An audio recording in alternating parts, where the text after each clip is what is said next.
Hello, YouTube. It's good to see you all. Why is my window a weird... I don't know. Let me fix that. Shining Force 3. Shining Force 3. Love the way he says it.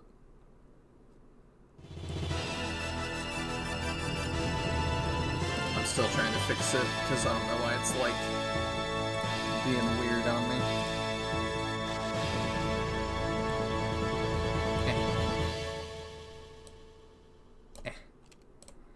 There we go.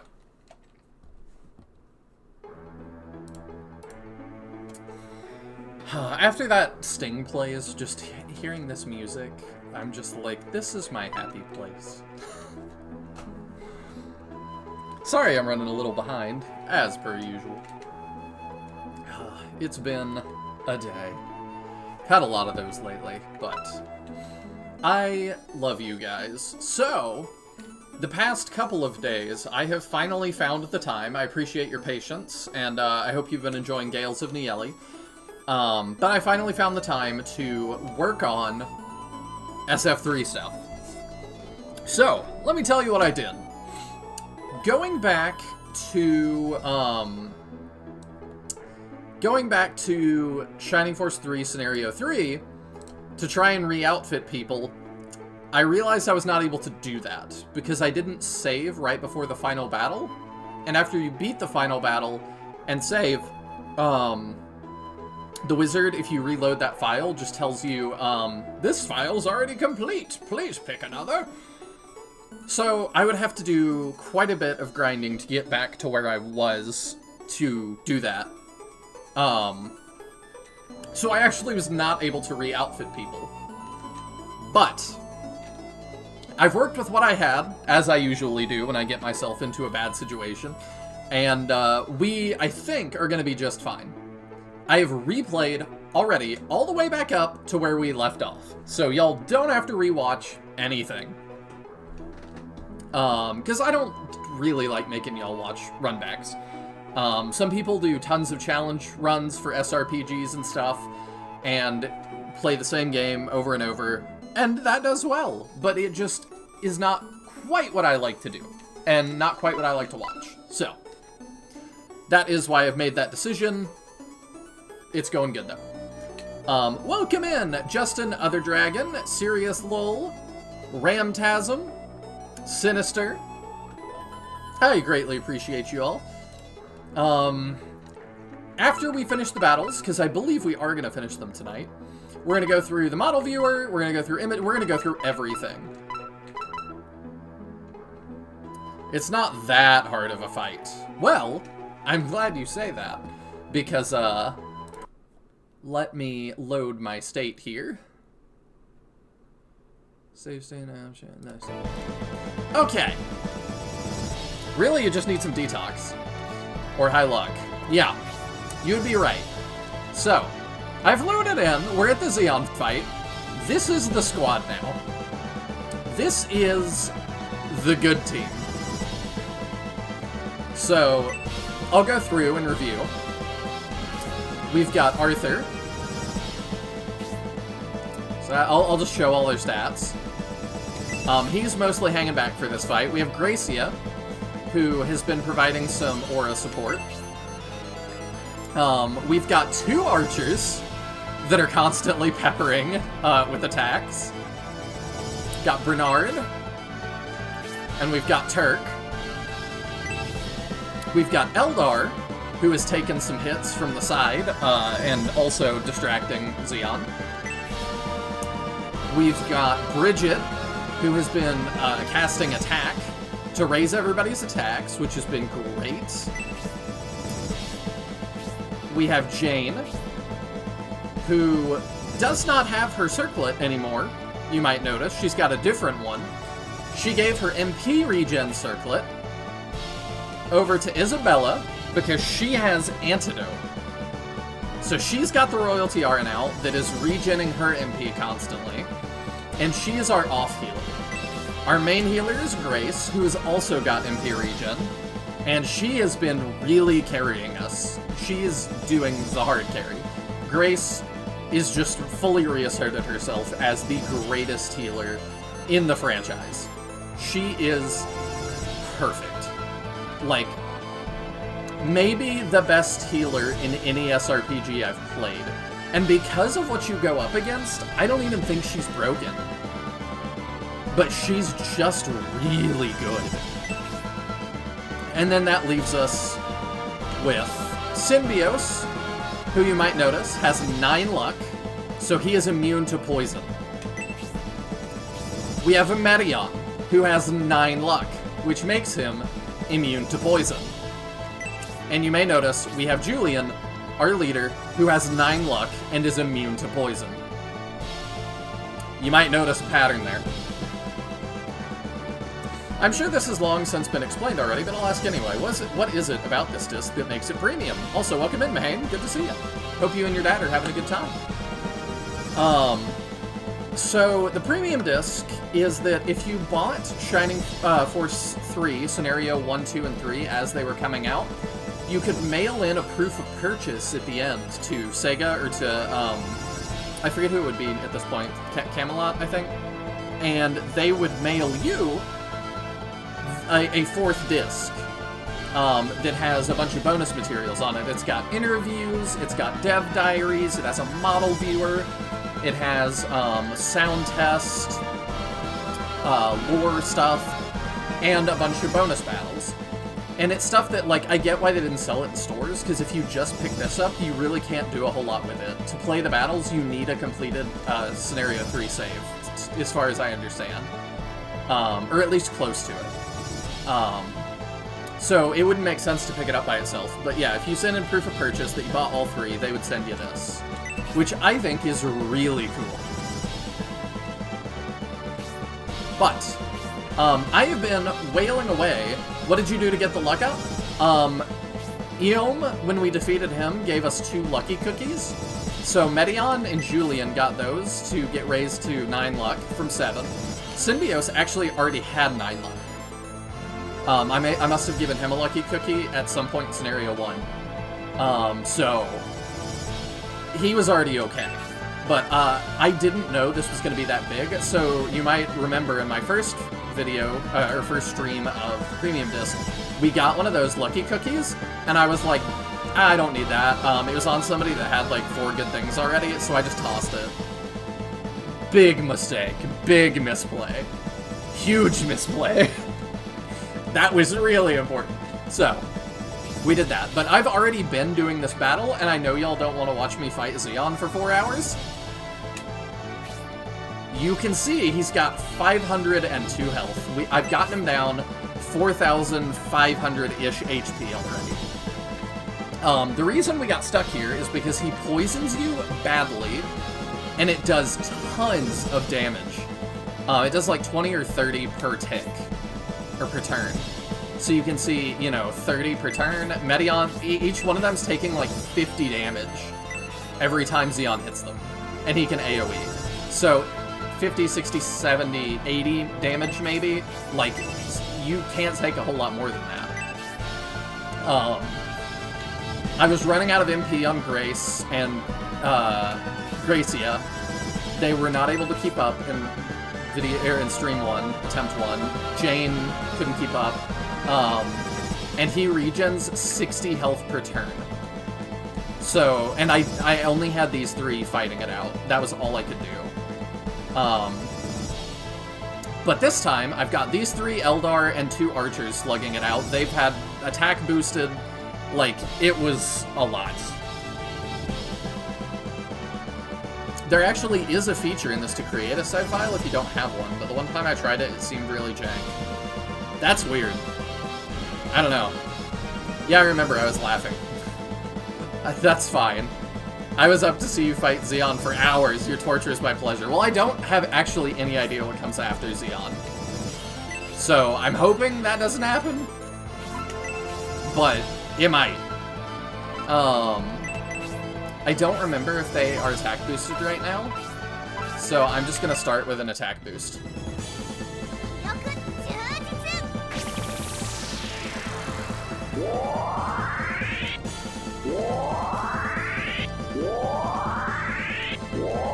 I've also been watching, Captain's been streaming, and been doing, XCOM, and he's been putting viewers as characters, which has been really fun.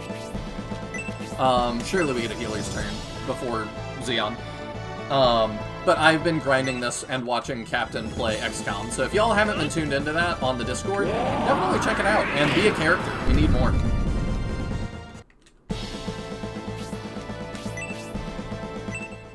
I don't remember what the turn order was looking like, so if we get, like, murked here, I'm probably gonna reload and we'll, use one of those shower cures. Not laughing, but it's like, ooh, he gonna be sorry about that? Yeah, if you knew what was coming, there's a lot I could have done to prepare better.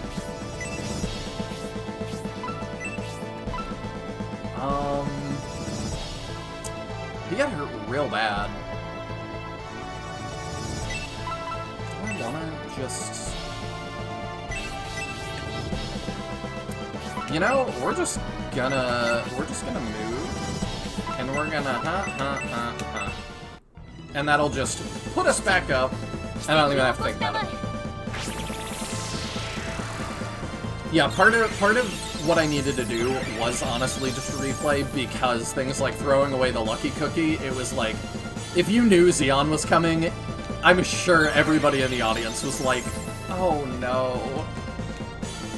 Like, what a misplay, but I just had no way of knowing what I was in for. I thought this was gonna be more of a victory lap than, like, the struggle sessions. And I'm still enjoying it because it's really cool to fight all these old villains, but, like, good lord, this is hard. Part of the reason this comes at the end is because you have to be a good player to do this. Like, this is crazy. You throwing away that cookie was hilarious? Yeah, you knew. You knew what was coming. You knew how bad of a choice that was. And I appreciate you not saying anything. But, like, dang. What a bad play. Probably the worst play in my entire SF3 run, honestly. Yeah, see, Eldar is gonna completely take this by herself, and she'll get poisoned, but, like, I've got multiple healers to deal with that now. If I wanted to, I could have Gracia just aura right there. Oh, you just get 2 turns in a row, that's cool. You to poison him too? Yeah, you are. Okay. He might not even need to move. Yeah, you need to go down here to get healed. Yeah, see, that did 27. Just a huge damage for poison.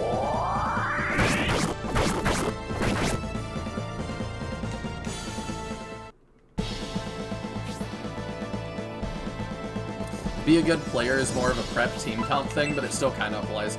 Yeah, that is definitely part of it. I picked Pendolph for my original team, because, like, I like to play by the vibes, you know what I mean? But that is not what you do here.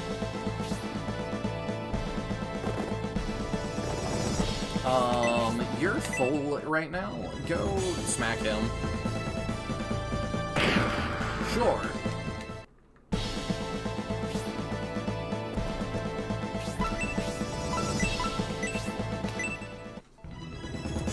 A Birdman tanking? What game are we playing? What year is this? Yeah, she's not, like, totally tanking, I wouldn't say.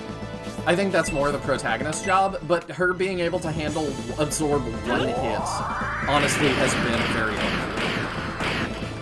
We got 1 hit left. Bernard, you gonna take us home? Nope, 2 hits. Turk, you gonna take us home? The leper cannon! Let's freaking go! The light of hope. I don't know what that is. I missed most of your Xeon fight, I see. You actually are just in time. I just started. I saved right as we got to see Xeon's health, because I didn't want y'all to have to rewatch all of it. Who's next? What is that?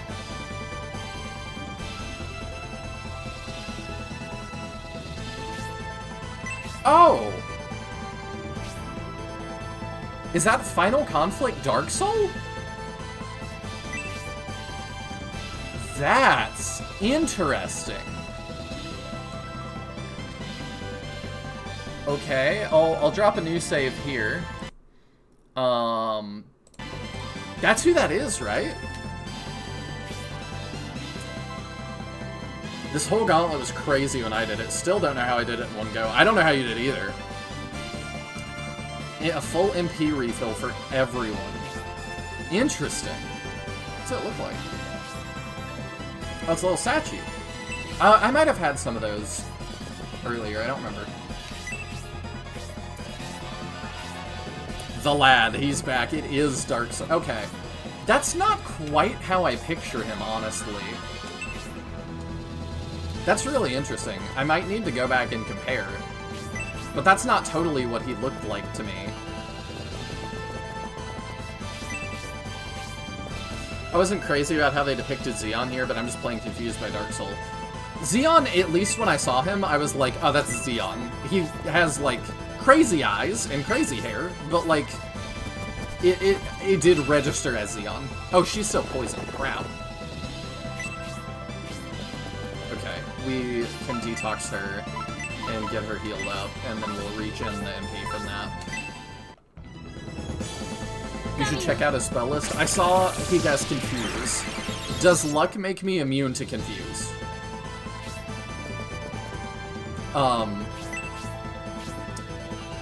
Also, I did want you to say, you said that, the guidebook had the World Book has a team recommendation for this. What is their recommendation? Because that's really interesting, too. Dark Soul's face looks more reptilian here. It really does. That's exactly what I was thinking. Oh, he's got double turns. Alright, good to know. Yeah, he looks like a frog man. Confuse level 3. Is that... I don't know what that does.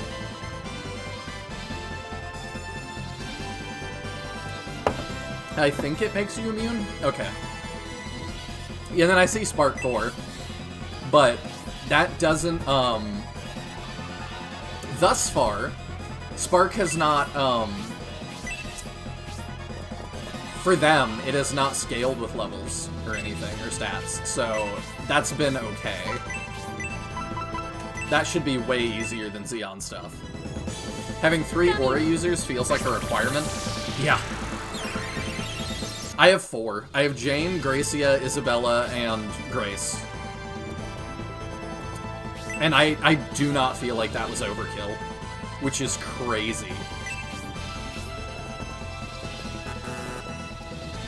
I'm gonna set up for an attack cat. Well, we're gonna let Grace regen her mana real fast, because we need to start in as good a spot as we can if he's anything close to what we just dealt with. Okay, she's got full mana now. I want to move... I don't like that he gets 2 back-to-back attacks. I need to move her. And then Medion goes here. And then I need to move Bridget and swap her with, yeah, Eldar's fine. That'll work. Alright. We're gonna go back around to Bridget, who... Okay, he goes after Isabella. If that continues, if the RNG keeps lining up that way, that's really good.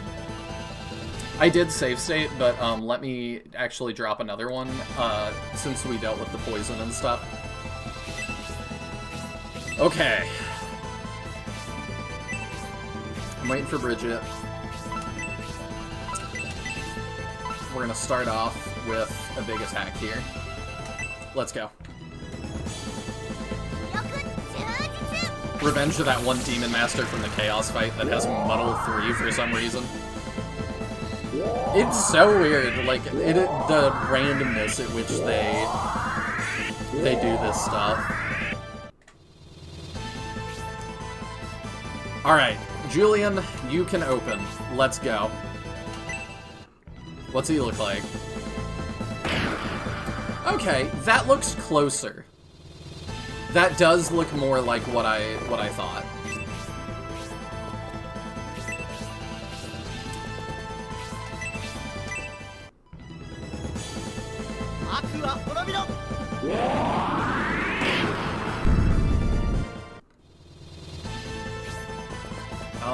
I'm curious too if a Dark Soul auto heals.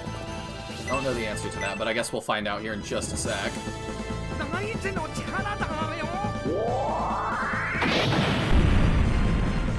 The clean 79. Looks way better than map sprite, yeah. I very much agree with that. Okay. Confuse 3. Oh yeah, you're not gonna be needing that, huh? Oh, he recovers MP as well. Do you have limited MP? Yes! I didn't consider the implications of that. I have Bridget, who can siphon MP. I don't know if she is gonna be able to. Oh, he has a basic attack that does 49 damage. It doesn't matter.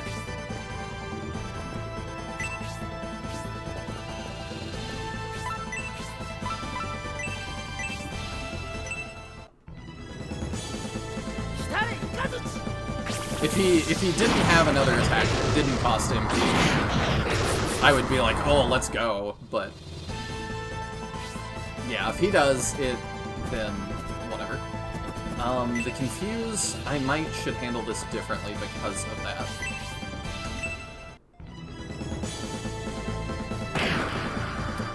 Didn't even crit, does 84. Love it. I should not have everybody in because of the Confuse, but we're gonna see what happens. Worldbook recommends Symbios, Medion, Julian, Gracia, Grace, Mascarin, Synthesis, Bridget, Primula, Marky, and Thousand. Yeah, I would agree it's a little light on the healers, but yeah, not a bad team comp, I think.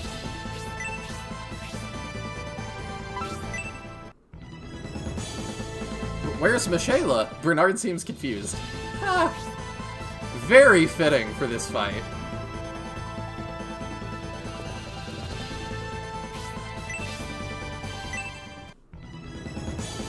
Oh, also Isabella. Okay, that helps a bit.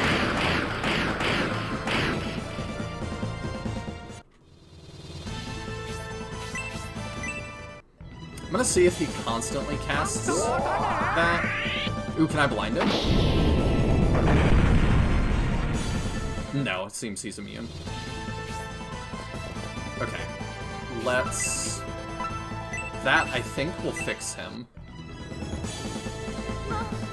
Right. Yeah. Sweet. Oh, I forgot to heal. Uh-oh. Do you get 2 turns in a row right now? Uh-oh. That's not good. Oh, well that doesn't hurt us. Immune? Yeah, you're confused. Immune. Immune. Okay. Yeah, so we might need to go with the 3. Do you have... No, you don't.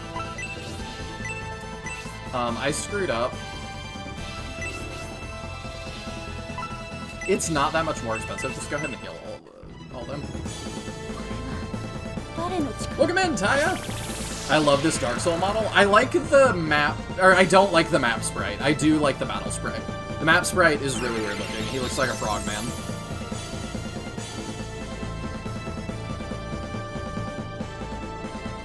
I still want to play it at some point, Taya. I want to play every SF mod in existence. And that is an SF mod in existence, so I will be hunting it at some point. I just hope Arthur doesn't attack Julian. Me too. It's not a 100% chance? Okay, so good. I just don't know if it's going to be worth keeping up with it, or if it's more of a liability yet. I'm going to have to figure that out. Alright, I'm going to send her in to the side.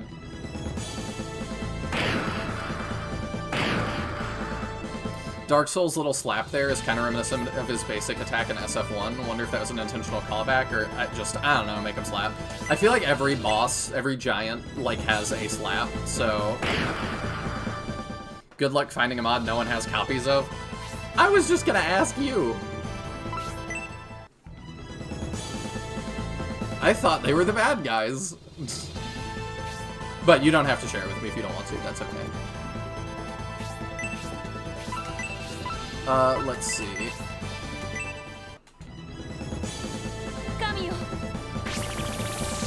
Also, Taya, since you just got here, I was not able to adjust people's equipment loadouts. We just have played this a lot cleaner, and didn't throw away our lucky cookies. Which, shockingly, made Xeon a lot more doable.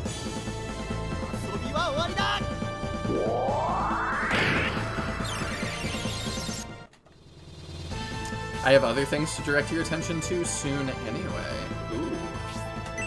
How mysterious. I'm excited. I need to play more mods. The only ones I played was SF Alternate, which I loved, and an SF2 one that I didn't really like too much because of the inflated enemy HP and slowing the pace. Yeah. Mods are definitely a mixed bag in terms of quality, I think. But I enjoy playing most of them anyway, because I just love Shining Force, and like, I know you do too, you've played it so many times, I'm like, throw whatever at me at this point. Was it War of the Gods? Justin asks. Alright, how much does this? It's actually a lot.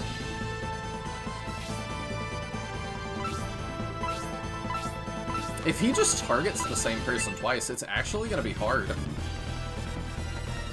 I'm aiming for next week and hoping to co-host if you're down. You're always welcome, Tyler. You just pop in whenever you want.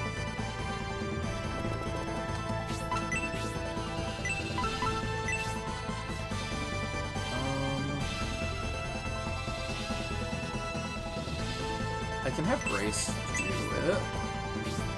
Yeah, I think we're gonna have Grace heal that. Or, alternatively... Screw it, let's do that again. Welcome in, Ragnarocker! The only thing with next week is I'm a teacher now and school starts next week. It should be fine. Because that's not like my first day or anything. But I'll have to just make sure that things, my schedule's working out. It should, though. Everything looks good on paper.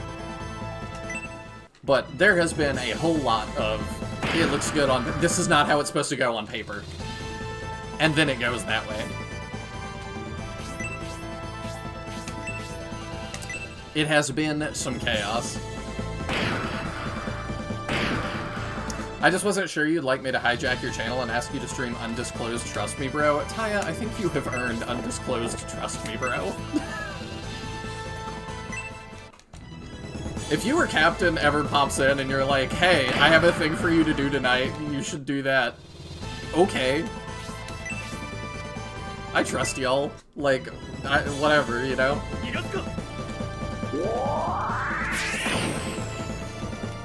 Also, if you notice my arm, it looks horrifying. I was working around the school recently, and removing poison ivy from the outside of the school, and I don't want to show it too much intentionally, but like I've got it real bad. My arm looks pretty gnarly right now.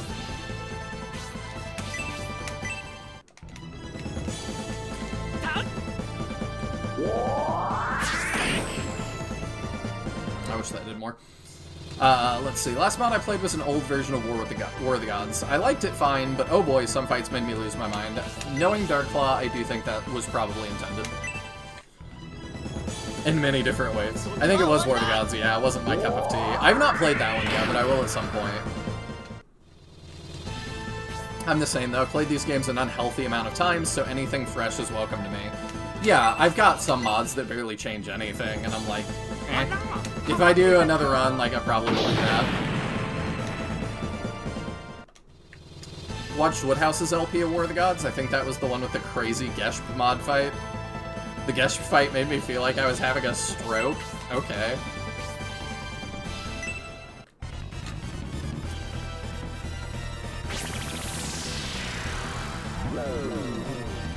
Oh, that's just illusion.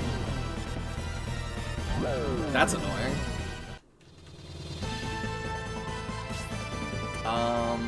I can remove that as well. So I will do that.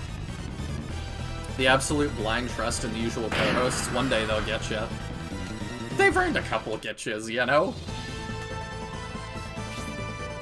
At least that's how I see it. I'm gonna toss one aura that way. That was Medion that took the hit, I think. Right. Yeah, we'll heal him up. Did you know it was Poison Ivy? Yes. Yes, the agriculture teacher came and specifically warned me that's what it was. But somebody had to deal with it, so I was like, okay, that can be me. That can be my job. So I had gloves and stuff, but it just clearly it wasn't quite enough. Or I was not careful enough.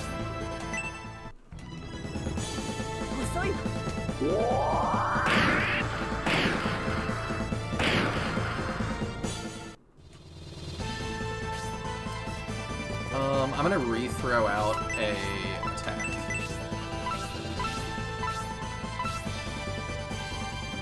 I should have got Arthur in that too, but whatever. Well, somebody had to deal with it, Justin. Like, if it wasn't me, it was gonna be somebody else. I volunteered. So, it's fine. It's not, like, bothering me that bad. So, like, it's whatever. Some people are really, really allergic to Poison Ivy. I'm like, kind of... I don't, like, do great with it, but, like, I do okay, comparatively. Compared to some of my friends I have seen. Gotta pop out. We'll keep the stream running for that sweet algorithm help. I always appreciate that, because it really does help, honestly. Yep, we are gonna demolish Dark Soul. I didn't say it before, but congrats on the teaching gig. Thank you so much. I am so nervous, but I'm very excited. I was planning with my co-teachers all day today, just about, and I feel a lot better after today, because we're starting to get plans nailed down. The students will never know that I, this close to the start of school, did not totally know what was going to happen. But I didn't totally know what was going to happen. Is this AoE at level 2 at all? No, it's not. I don't really want to put her in harm's way.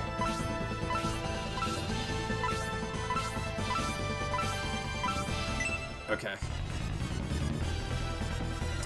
Oh, Chaos. Okay, he has that too. That didn't do as much as his other things. That's fine.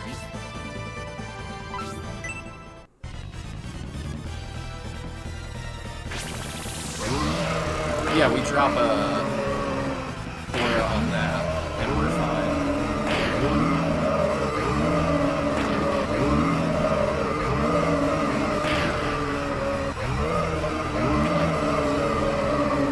Hit the new button. It's like a DJ that's way too happy with that.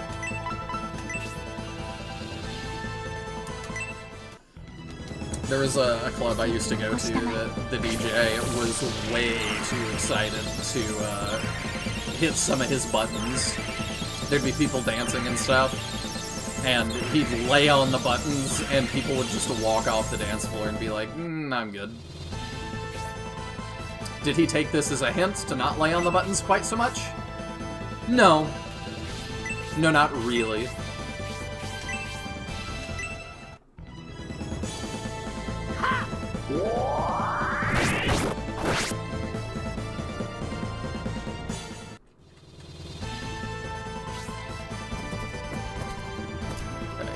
Her down.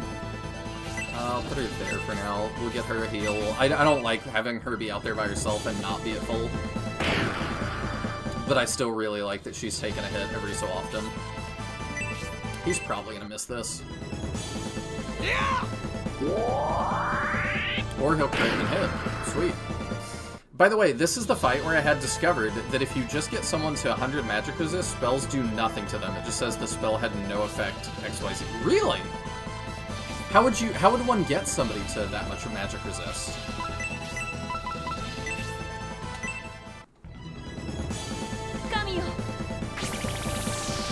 I don't actually know. Like, if you just give all your stat boosters to one person?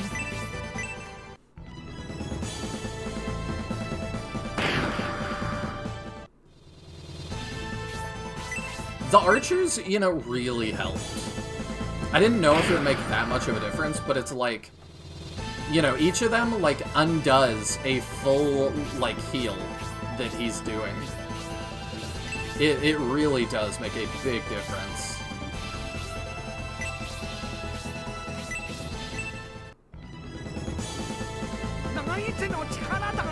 Because I was having none before. It was just the 3 pro tags, but it's like 66 damage. That's all his heals this turn, plus 6 damage. And then the pro tags can do whatever they do, and Bernard does whatever he does. Gotta be with equipment and resist spell. Ah, okay. Yeah, and we could throw resist on them, actually. That might be a good thing to do. I think we have Isabella drop a heal here. Welcome in, Cyclone! I forgot what day this was. Hello! We're already here? Yeah, I didn't want to make y'all rewatch everything. Ooh. Oh, so lame. I didn't even get a turn.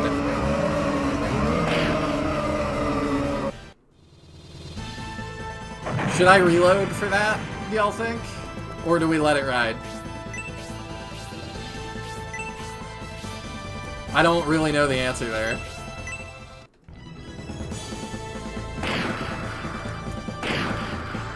Zero I could do about that.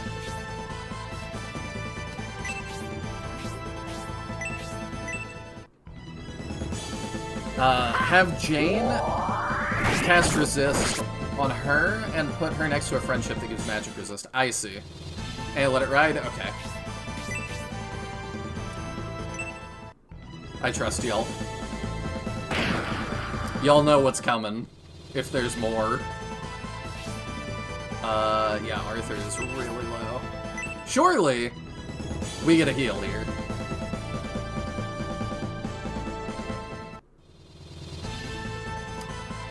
Okay. Yeah, we're gonna... I need to not move her that far away. We're gonna drop an aura of 4 here and fix everybody.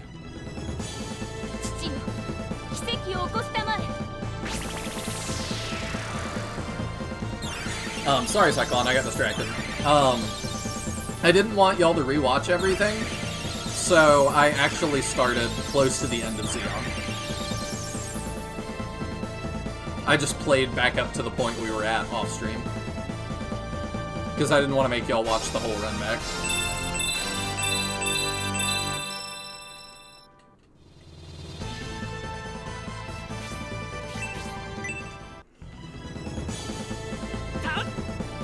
But yeah, so far, aside from him getting 2 back-to-back turns, Dark Souls seems slightly easier.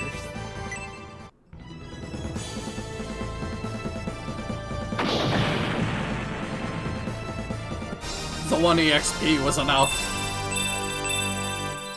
Attack and defense 1. Let's go. Alright, after this is his 2 turns. So I really just need him to not do Chaos twice. Or Bolt 4 on the same person twice, I think. Everybody goes into Illusion, that sucks. Cast it again. Oh. Yeah, they're immune to that.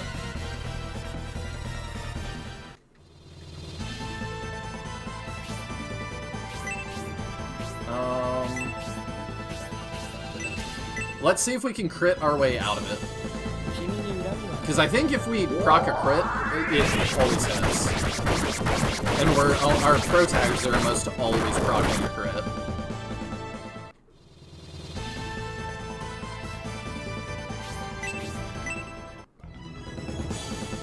I could also use a spell here.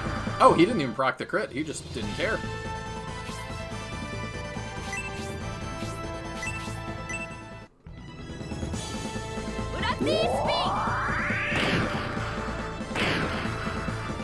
The 51.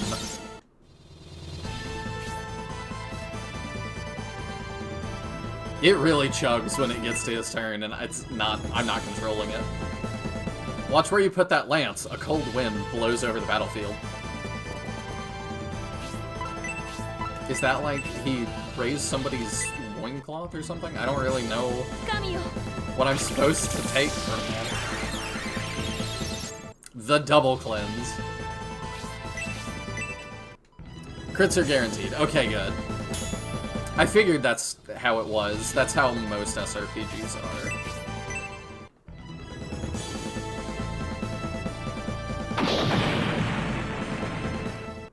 But if you want to see some frustration, Captain dropped how XCOM 2 rolls for all that, and man, it looks nuts. It actually crashes on some emulators. Tons of fun every time that happens. Ooh, that sounds rough.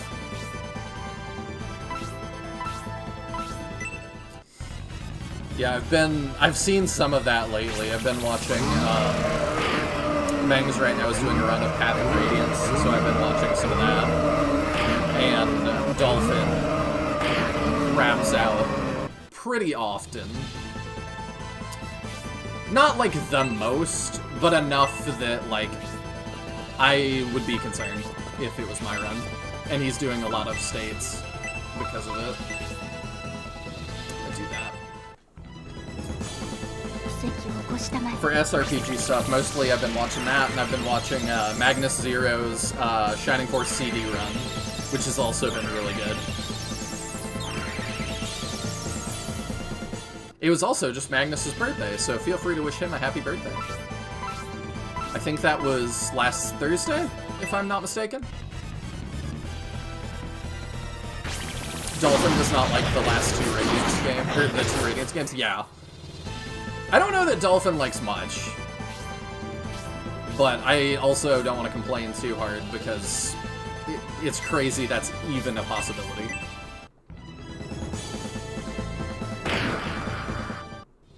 Child me could not imagine.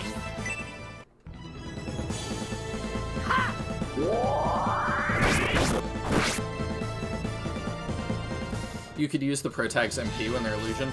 Yeah, I realize that, but honestly, they're just doing so much damage that I'm like, even if they're illusioned, it's probably worth it to try and go for the crit.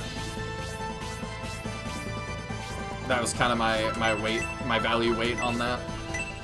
Especially while they have the attack spell, the attack buff. I don't know why I put PS in front of that. Why do we do anything?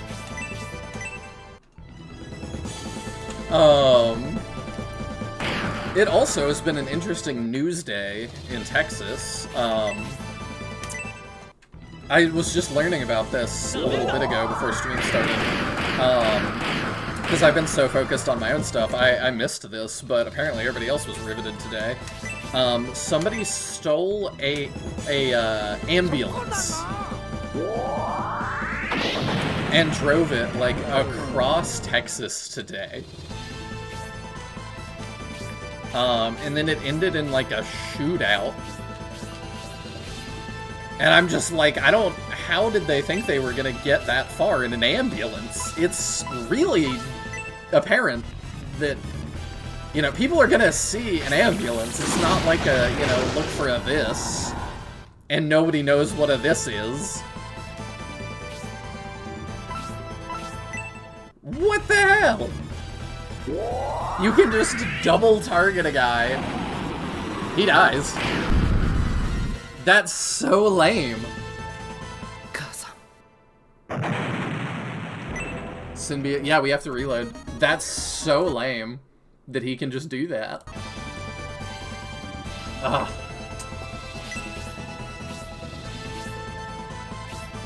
Like, there was really not much I could do about that. Bridget can cast attack. Okay. I guess we're gonna have to break out resist, but like, I don't have the MP to keep that up forever.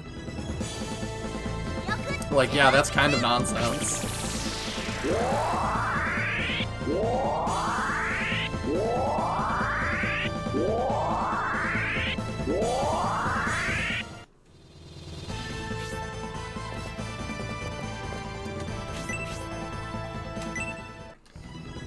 RNGesus decided it was your time to die. Apparently.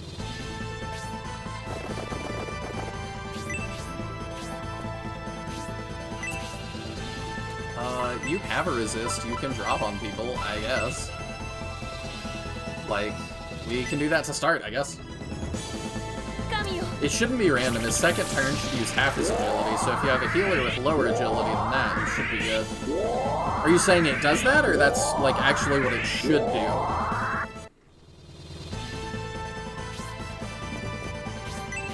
Because that sounds like a good fix, but I don't know if you're saying that's how it works, and my healers are just too fast.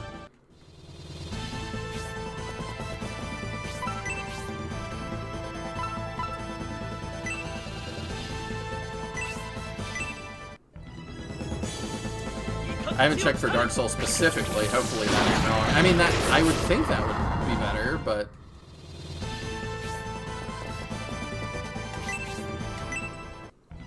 would have been good to have slow, I guess. We may.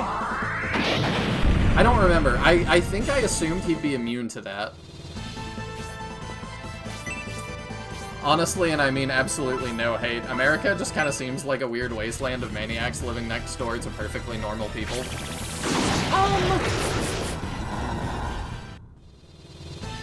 Sometimes.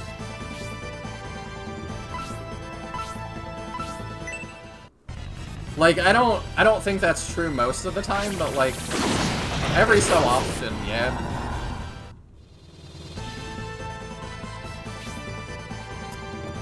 Okay, they just had their turns. So we should, ideally, get some healer turns. I don't mind Jane helping out. Okay, it was Julian that got hit. So let's throw an Aura 2 that way. On my way to work one day, like 10 cops were tailing some random guy in a U-Haul. Just the most random WTF moment that started my day in an interesting way. Yeah, and that's another one that it's like, if you say look for the Honda, everybody's gonna be like, alright, there's like a billion of those. Like, it's not gonna stand out. Like, kinda tough. If you say look for the U-Haul barreling through the city, people are gonna be like, oh, yeah, okay, I can do that. I'll see that. That's what it does for the few double turn bosses I tested things out on. Maybe my healers are just too fast, I don't know.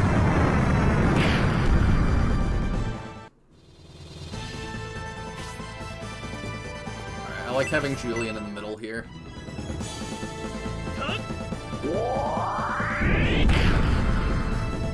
Grace could be on resistant detox duty. I think you have enough healers for healing. Maybe. The problem is the healers are not immune to, confuse either. So I worry slightly. But you might be right.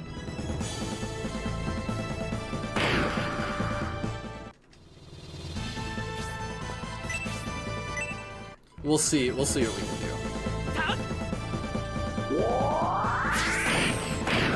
But even then, if he decides to, like, double target Bernard again, I can't be casting resist on, like, Bernard and Turk all the time. I don't know what that hiccup was caused by.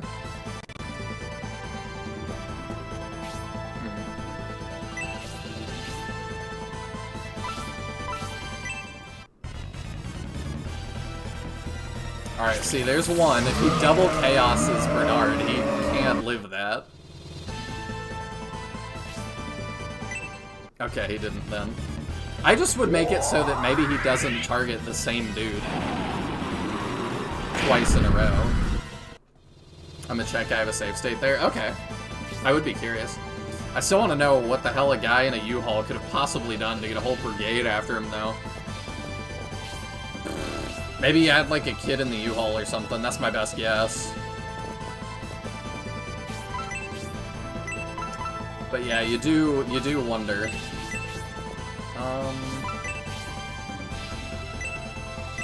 I mean, we'll just throw out some auras if you feel like I don't need to be that conservative with it.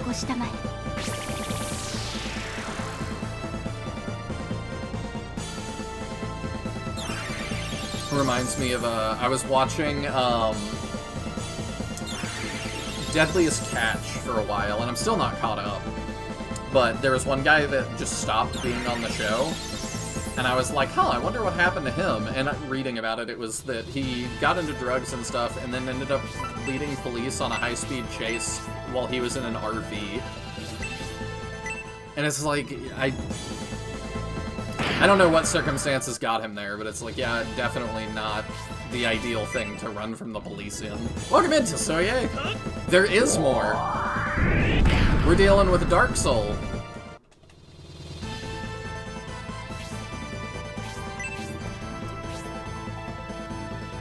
Is there... Do I want to know? Yeah, I have Light of Hope and stuff, but I'm like, maybe there's more, so I shouldn't use it.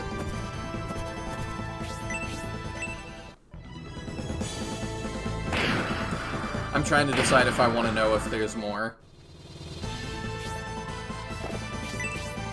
Okay, if I do that, I can cast attack there. He became the Deadliest Catch. Well, that one, at least it didn't end, it didn't end in a shootout or anything. He just got arrested. They did also have a guy that was on the boat at one point that was talking about how he robbed a bank and had a warrant out for his arrest and was not caught. And, you know, the captain on the boat was like, and the crew were like, you realize this is like a TV thing that's, like, people are gonna watch this and see you. And he was like, yeah, it'll be fine. And a bank teller saw the show that was part of that robbery that was, like, robbed. And she was like, you know, the meme with DiCaprio that's like, she saw him on there and was like, that's the guy! So they, you survived that, right? Mind you, he has resist on him right now, I think. Goodness. Okay, we can wait and use the healers that... We can do that, I think. But one of the bank tellers that got robbed saw the show and was like, that's the guy that robbed me, and the police were waiting at the port to pick him up when the boat came in. So, shockingly, was not a good decision to go on the show if you didn't want to get caught.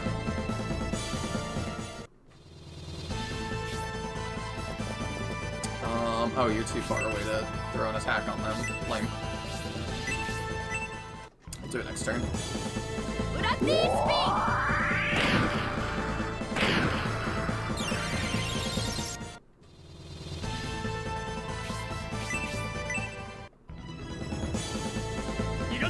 I don't know what some people are thinking. It's funny, too, though, that some of those guys, like, have really long rap sheets, and people get upset, you know, that, like, you know, maybe... I've seen some people that are like, oh, you shouldn't employ them and stuff, and I'm like, no. If you have a really long rap sheet of, like, terrible stuff, that is exactly where I think you should be. You know, like, you need to... If you're not going to be in prison, you need a job. You need to be able to support yourself somehow. And that is a job that contributes to society that is as far away from the rest of civilization as humanly possible. Yeah! We could send you to space. And voice crack, right? I'm not sure in some cases.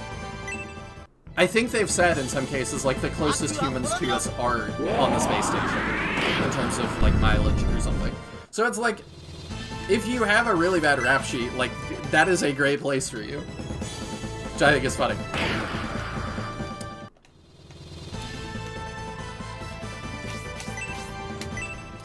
Just hacked in a different AGL value to check. His second turn does use half AGL, meaning anyone at 24 or below should reliably act between his two actions. What do you have? 29. Does anybody have 24 or below?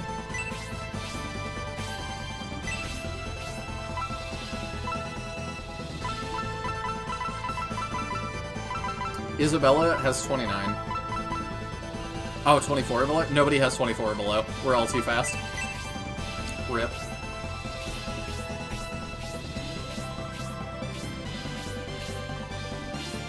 Yeah, so he's just gonna get 2 turns here.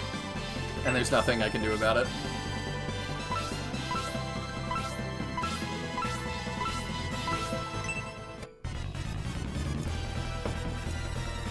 If he decides, he can just full delete somebody.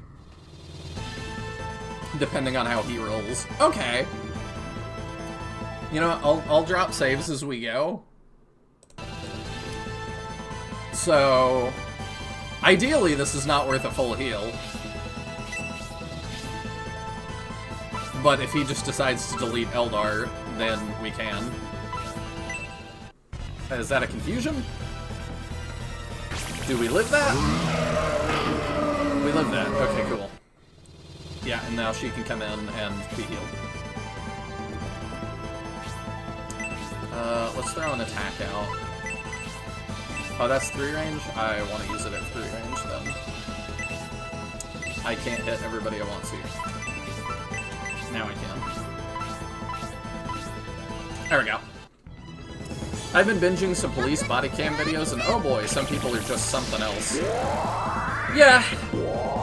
Yeah, I do feel like at least one person in every squad should have one of those. I go through spurts where I watch stuff like that, or like, I got into courtroom stuff for a while. And I just kind of go in spurts for stuff like that, and there's times it makes me real sad. And I'm like, okay, we gotta take a break from this. Yeah, you come back and get heals.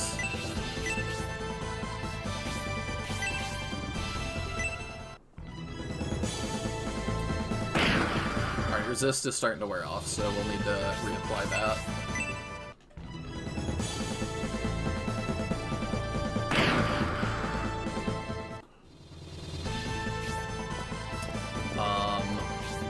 Did you get hurt? If not, we can just go ahead and do that.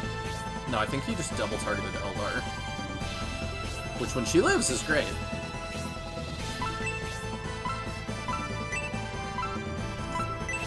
Yeah, let's pop another resist here. That's good. If people have resist on, then he can't two-shot them, so it might be worth grouping up more to get resist up, and you're using already anyway. Yeah. The main thing is if he confuses everybody, I can't totally deal with that. But yeah, we can get a resist up there.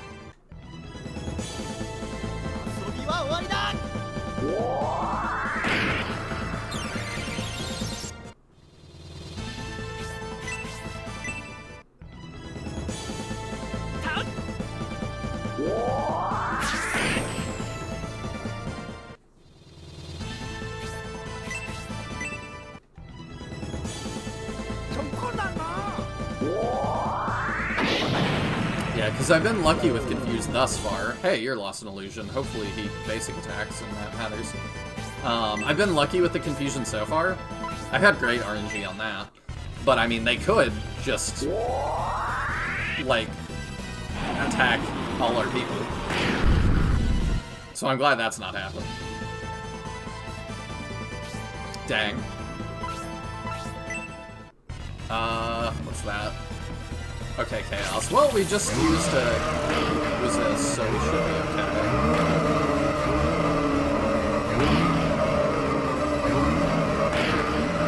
Oh, yeah, that's... Symbios took that like a champion. I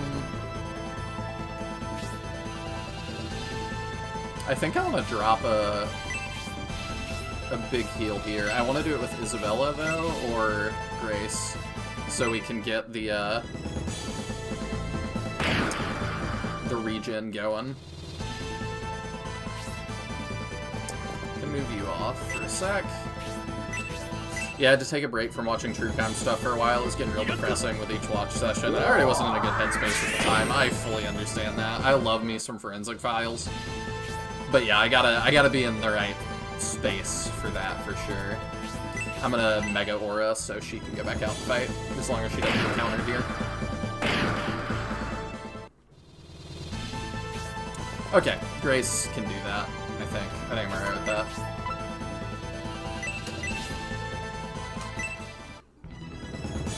There's a spreadsheet on the chance of Confused landing. Let me look it up. Alright. Luck should be a factor in that, I think, though. Possibly. Yeah, it's also funny, like, anytime I'm traveling, that's when, like, if I end up watching the hotel TV, which, as I've gotten older, I do less and less, because I've got my phone with me, and I'll just watch YouTube or something. But when I was younger, and it's like, alright, hotel TV time, Forensic Files is always the thing on.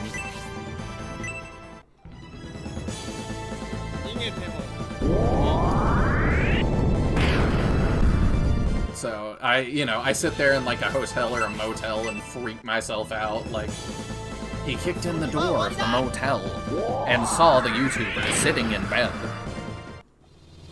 He was a sitting duck. And then, it happened.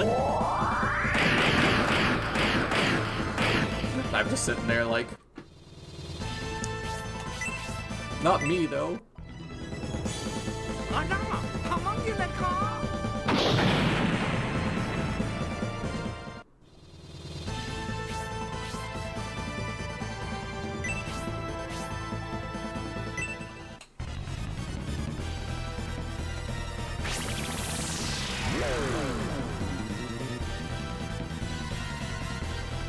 I wonder sometimes how the families feel about that kind of thing, too.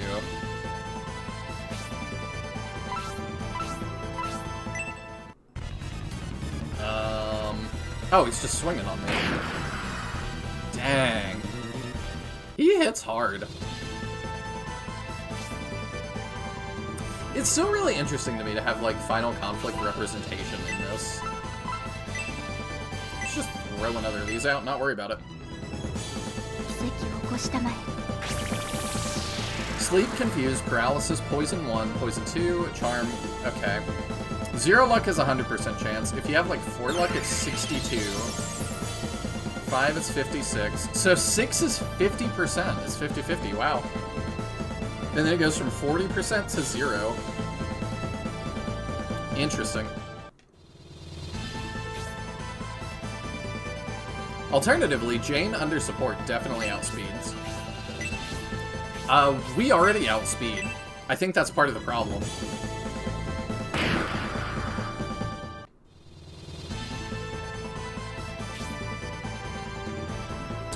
I'm gonna drop saves as we go. In case he decides to just turn around and delete somebody.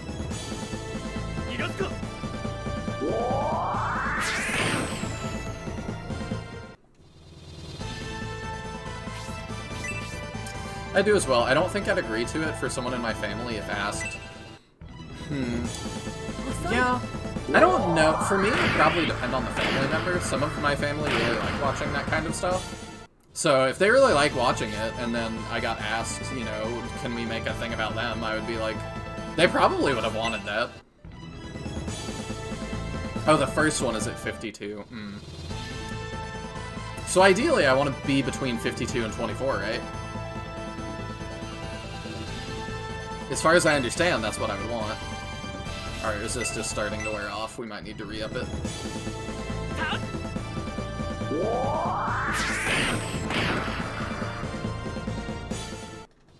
The throwback bosses has appeared in original release date order.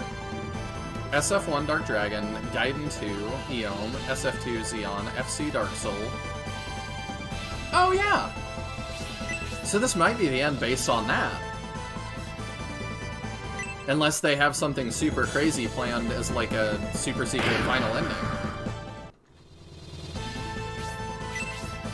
I didn't realize that. Good catch. Because they opened with a lot of SF3 enemies. So that's part of why I didn't realize that.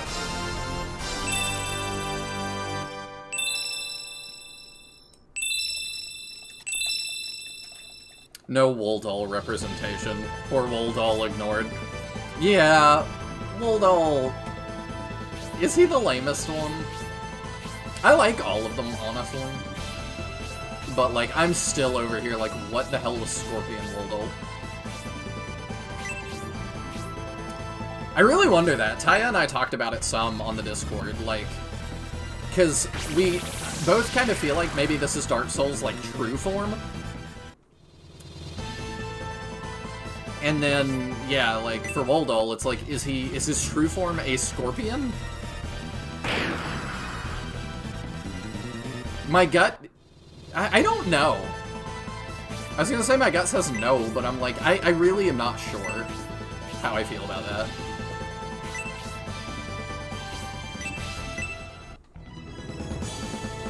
He's not getting first and second turn, he's getting first and last turn, which effectively gives 2 turns in a row. I see. So if he does outspeed... So if we outspeed enough, we'll loop it. I see.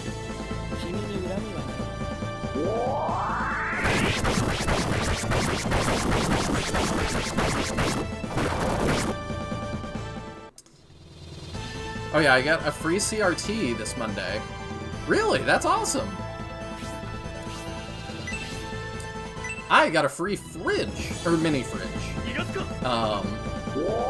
Because somebody was just giving it away in front of a house, and I was like, I am gonna take that if it's free and it works. And she was like, yup. I was gonna give it to my daughter, and uh-oh. Is he gonna kill Medion?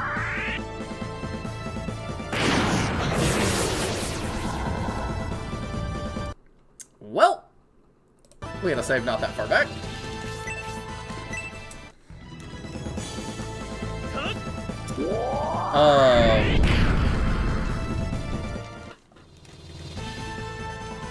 What was I gonna say? Oh, yeah, they were going to give it to their daughter for college, but it was the wrong size and she wasn't allowed to have it.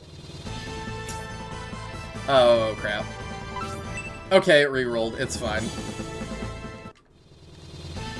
Welcome in, Tyler Wilkinson! We can move in, and... I think he... Oh, Medion's fine. I'm a dumb. Okay. I don't know how far back we are.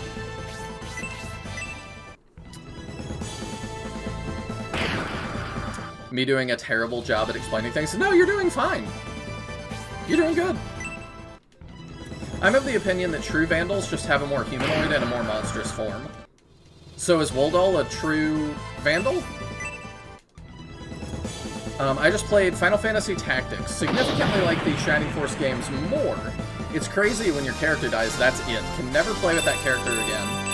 Yeah, I don't usually like to Iron Man stuff,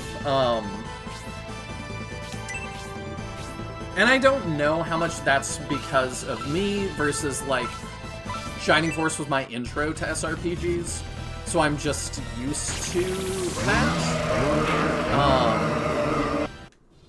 It's definitely not like the Fire Emblem Kaga way of doing things. I thought you could res people in FF Tactics, though, if you do it quickly enough. Maybe not. I don't totally know. Just drop one of those. Yeah, it was a big betrayal of Arthur stabbing me in the face. I just took for granted that that was not happening. I think there's a case for Woldol not being a Vandal, just transformed like Garvin. True! I'm gonna be honest, I have zero clue what Woldol's deal is. I guess he's a Vandal, but he doesn't give me Vandal vibes. He does to me, sort of. But, like, in the same way that, like, Yesh does. Like, being a minor one that is not as important. I think Warder really overshadows Woldol. I think he looks cooler. I think he is more integrated in the plot. Like, he's just, I think, much more interesting. Alright, let's throw another attack on them, and then we'll throw resist on them, and it'll be great. If you do it within 3 turns, they can come back, but that's such a short window in that game, is it? That's one that's coming up on the channel before too long. Because that, I feel like, is the biggest SRPG that I've not played. So I do want to get to that sooner rather than later. But the way that y'all talk about it has made me be like, I'm gonna keep an open mind, but...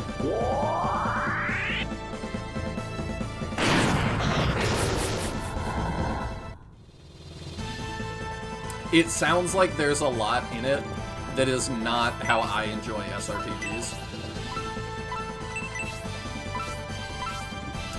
That's good. Yeah, Warder is pretty neat. Yeah, I really like his, like, sprites and stuff. It's cool that he's trying to, like, resurrect Eom.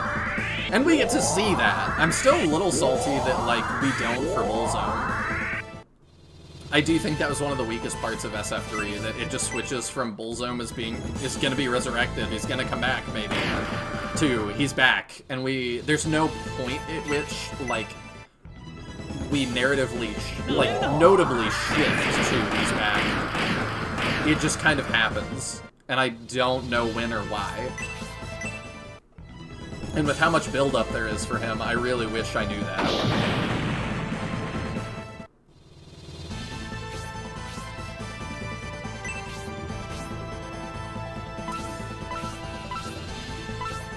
I also wish, like, these guys were not quite such HP sponges.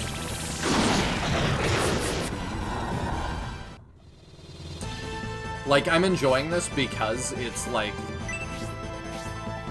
seeing all these characters again is neat. But, like, it's hard to recommend, like, I would recommend this for Shining Super fans, but I wouldn't necessarily recommend it to, like, if somebody's only played SF3, which is some people, that I've seen, I don't know if I would recommend that they do Premium Disc, because it's so weird. Are you gonna play original FFT or remake? I haven't touched either yet. I don't know what's different. Remake, I think. The recent Steam re-release. I have that in my library. I picked it up on a sale. Or rather, really, I was gifted it by Tisbor.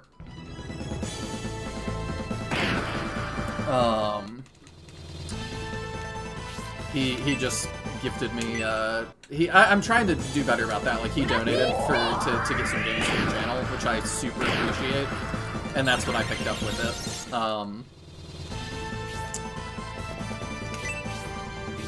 Because as far as I understand, that's like an accurate translation and has some quality of life things. And I'm just gonna have Taya in my ear probably telling me what was not in the quality of life for the version he played, because I know that was one of his big gripes, was that it just didn't tell you a lot. There's a lot of stuff it just assumes you know.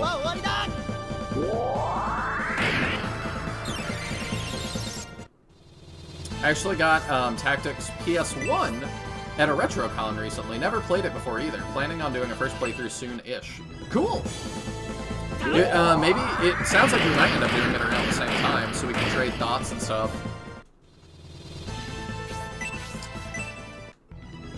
It was literally made for superfans with how you had to get a hold of it. That's true. That's true. So maybe I should be grading. I mean, I am a superfan, so I'm grading the premium disc as that already. Because yeah, if, like, I was above 18 when this came out, I would have done that. But I was probably like 3 or 4 years old.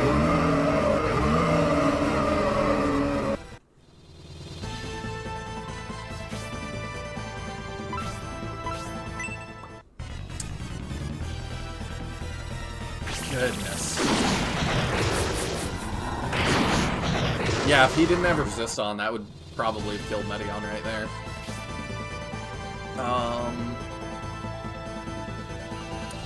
Drop another state here, I think. And then I'm gonna try to let it go until Grace or Isabella. For MP regen reasons. Admittedly, I did not play Premium Disc on my Insane Mode playthrough. I don't think it would have been fun at all. I don't think it would have been fun either. The actual battles for this, like, the novelty of seeing these old characters in 3D is really all the appeal. The battles I don't think are that fun. What the F is the sound for the Chaos attack? Yeah. It's kind of... I was talking about it earlier, that it's like the DJ at the club is too happy hitting his soundboard buttons. I've seen that a couple times, that people are dancing, having a good time, and the DJ is just like, let's hit the buttons! And people are like, this is too much, like, walk off the dance floor and stuff. And you'd think he would learn that not to lay it on so thick, but no. Imagine being 3 or 4 in the United States and not having played all of SF3. Cringe, yeah. I mean, like, cultural differences and all that, but, like, the Japanese do interpret some things that way. I talked about it when it came out, that I think it was an editor at Viz, one of the biggest manga publishers or whatever. Somebody, I forget what it was about. It might have been Patlabor, if that's how you say it. It's like a mecha thing. That they were like, I want to read Patlabor, but I speak English, and it was printed here in like 88 or something. And I was not born yet. So, like, what should I do? And, because I think they had, like, been reading it on, like, a manga site, you know, that maybe was not the most official thing. And the editor was like, I don't know, it should have been there. Like, you just missed it. And it's like, surely we can do something else. I don't know. I think as a society, we're gonna have to grapple with that at some point. With how much of our media is going out of print. Every story from when I was a kid is super expensive now.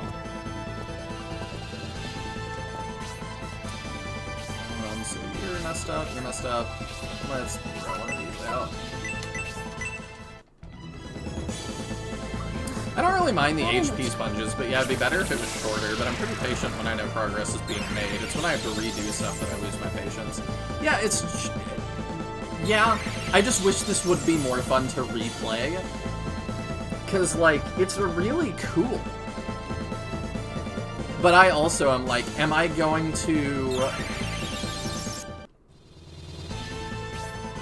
want to replay this anytime soon? It's like, no.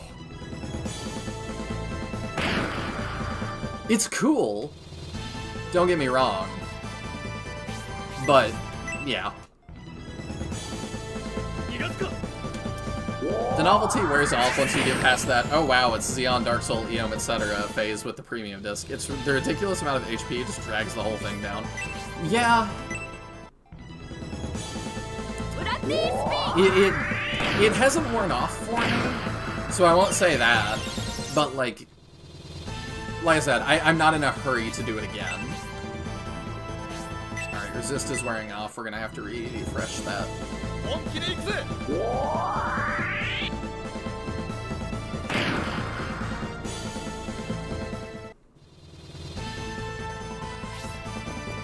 We'll just go ahead and do it. How dare you want to enjoy something from before you were born? Just watch modern slop. Cringe editor behavior.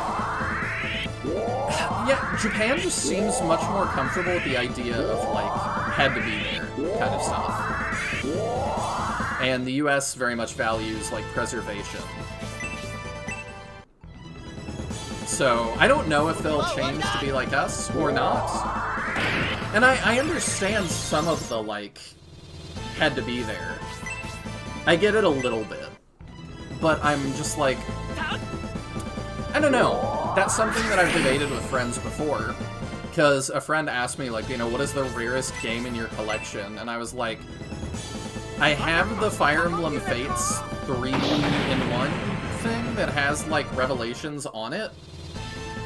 On the cartridge. So maybe that? Especially now that Rev is not on the eShop anymore. And he's like, oh, so you must feel really good about that. And I'm like, no, I just had like $100 or $120 at the time. Like, I don't feel good or bad about that. Like, I'm glad I have it. But like, I would rather everybody have it. It doesn't make me feel better than anybody.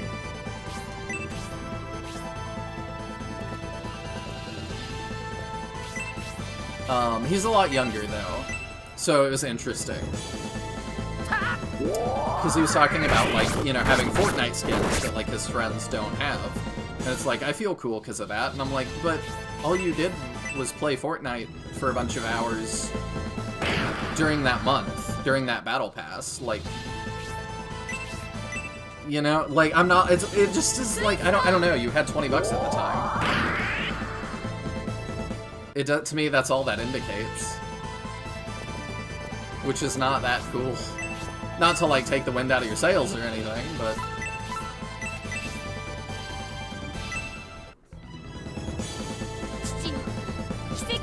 I think the HP would be fine if anything actually happened during the fight to change his attack pattern to make you play reactively, but once you learn the gimmick, it's really just a slugfest. Yeah, it's kind of the same with the Taros.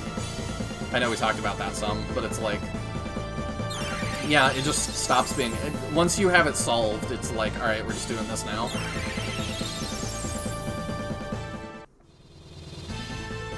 I think it's unfortunate, because this is also where you get to mix and match all 3 scenarios teams, which I really like on paper. I do too!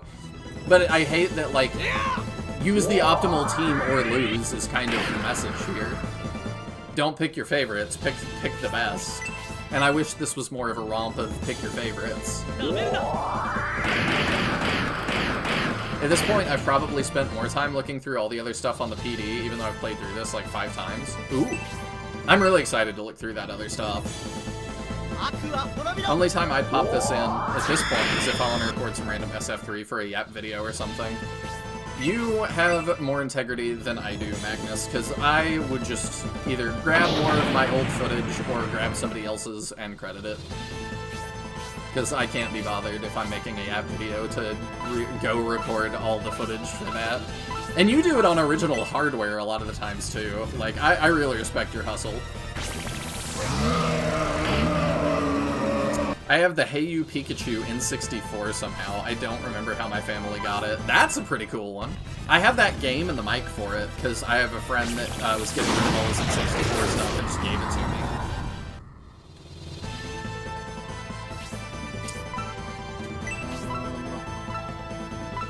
Yeah, we'll throw that out. But that's really cool. Western game devs weaponizing FOMO pales in comparison to Japanese devs enforcing actually missing out. Yeah, for sure. Most stuff that is FOMO in gaming, you can get later, somehow.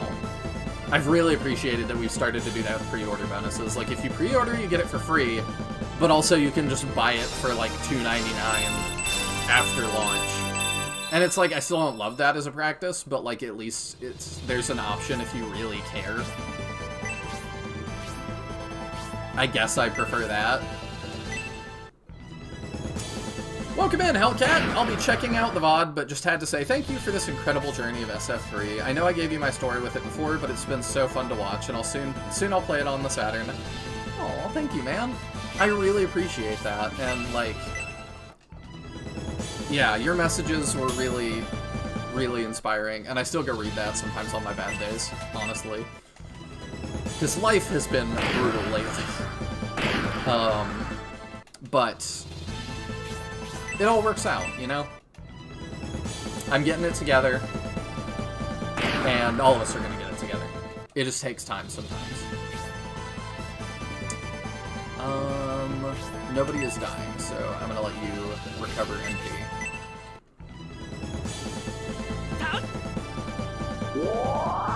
I worry that resist is starting to wear off. And see, I didn't know that was happening. So, now he could just end somebody, potentially. Because resist ran out.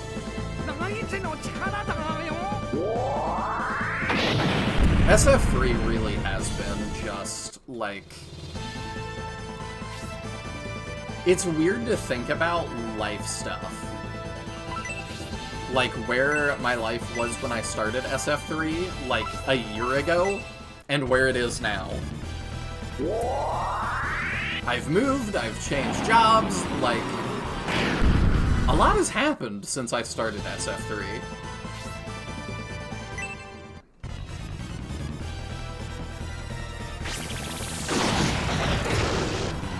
Sometimes I annoy myself at why I am stubborn about borrowing footage, despite knowing it's 100% okay if credit's given. I just like producing my own stuff, I guess. You can always use my stuff, too. Like, I even, like, have a... there's, like, settings that you can have on YouTube that has, like, your little thumbnail, or, not thumbnail, watermark on stuff. I don't even have that turned on. So that people can more easily grab my footage and use it if they want to.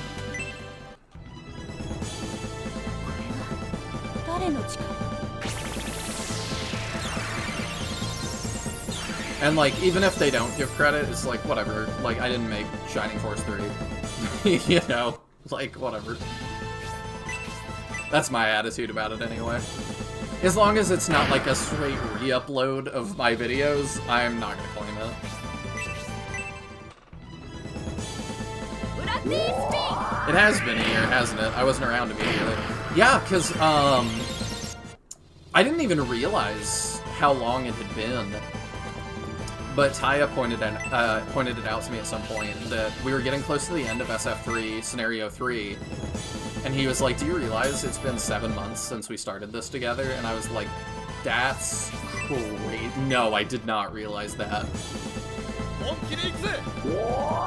All of SF3, Scenario 1, 2, and 3 took like 7-8 months on the channel.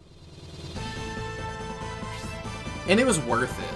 Like, I am very glad we did that. It's one of my favorite LPs I've ever done. And all of you have made it so special.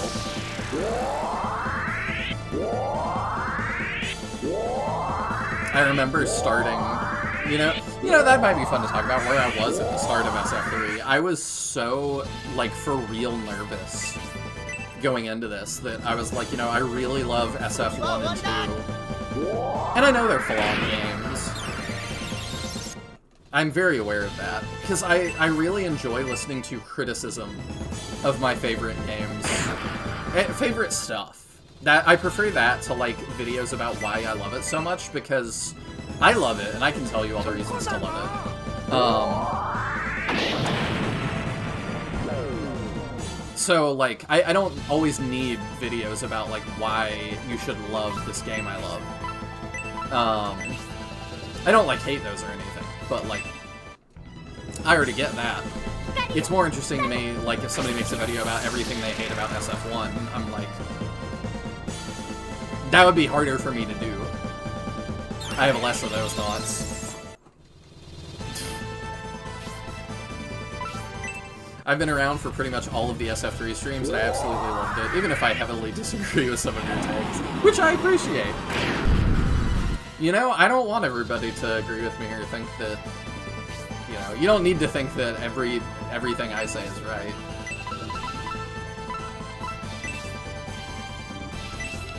Who's like that hit? I can probably just heal that off. Is that true? Yeah, it was Julian. I'm gonna hit you with an aura level 1. I appreciate it. I might take you up on that offer, especially when I make my SF3 video. Anything to make that project less time consuming. Yeah, please use some of my footage. If I knew I saved you time, that would make me very happy. No, I just think you're dumb and stupid. You know, sometimes me too. Sometimes I am dumb and stupid. I threw those cookies away. That does not, you know, that does not work in my favor, that well.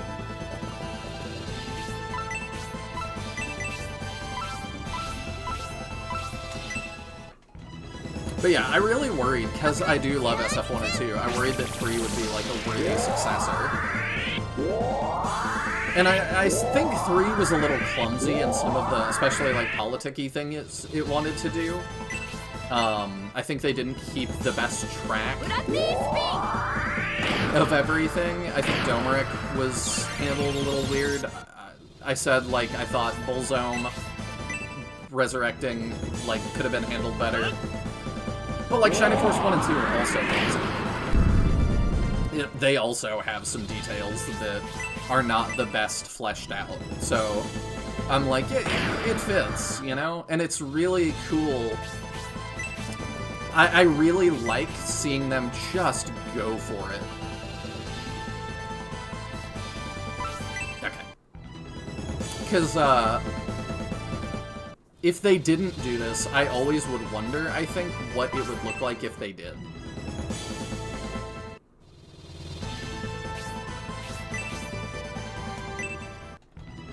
Evening, Sheldon! Good luck finishing the bonus disc. I hope you get it now that you've had time to prepare. So, I was not able to super prepare, because my only save file that's close to the end of the game is a completed one, and if you reload it in Scenario 3, the wizard just says, "This save file's been completed. Try again, or pick a different file." So, that was not optimal.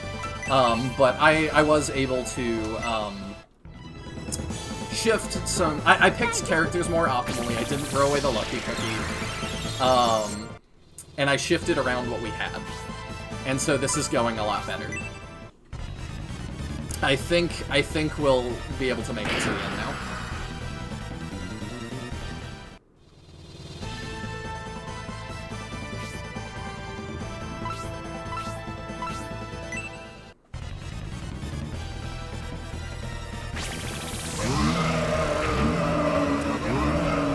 Like, Shining Force 3 just answered so many of my, like, what ifs I had in my head, and I really appreciate it for that. That it's like, you know, what if they tried to do something like, Fire Emblem Fates, or Three Houses? I know the answer to that now. What if Shining Force tried to be a gritty, more realistic political narrative? I know the answer to that now. I know what would happen. It's this. And I would... Also, where were they going? You know, if we got a Shining Force 4, what would it have looked like? And having played 3, you know, maybe not surprisingly, I have a much better idea of what that would look like. And I don't think it's what a lot of people wanted. It's not going to be Shining Force 2, 2. It's going to be more... much more Fire Emblem.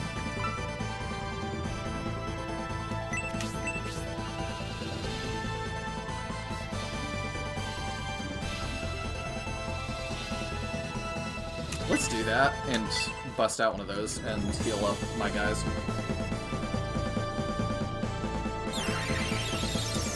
also our... Because I don't know if we're going to get Isabella's turn in time. And Grace needs to regen.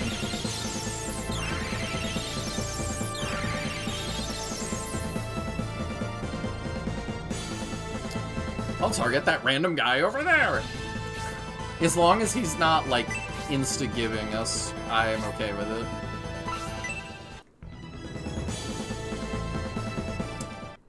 You and I both got into SF3 feeling nervous for similar reasons, though in my case, I did end up loving the game enough for it to become my favorite. I'm sorry, SF2. I think 1 is still my favorite, but I do prefer 3 to 2 now. At least I think I do. I love all of them. It's like picking between my children.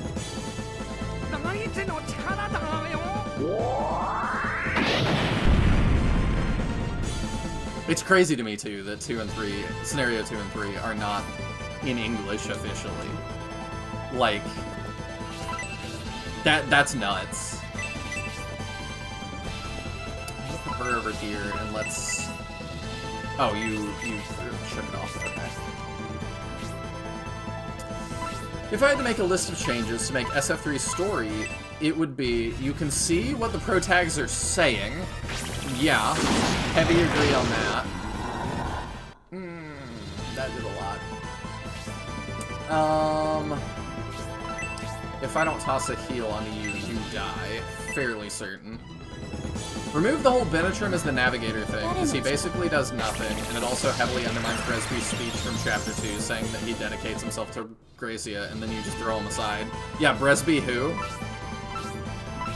I agree with that. It also is really weird that, like, the navigator thing also just comes out of nowhere. It felt like that was an idea they had in Scenario 3 that they did not have in their heads during 1 and 2. I'm gonna throw another state down because it's been a while.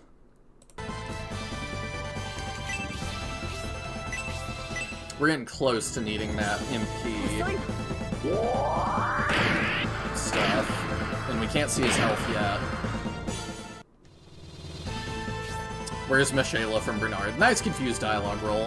Yeah, we've gotten that a couple times in this fight, and it does feel very fitting. And 3, Tybalt is no longer in cahoots with arrogant Lagarde. He's just a bad lord. Yeah, I would prefer that too. That felt like another one that, like, they barely set it up.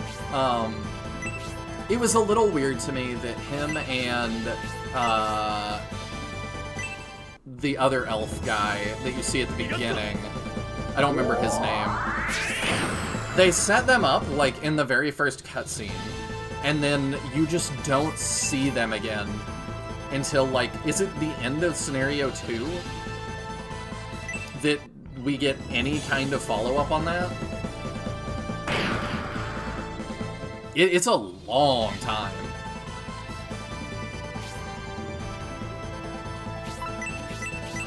Oops. Yeah.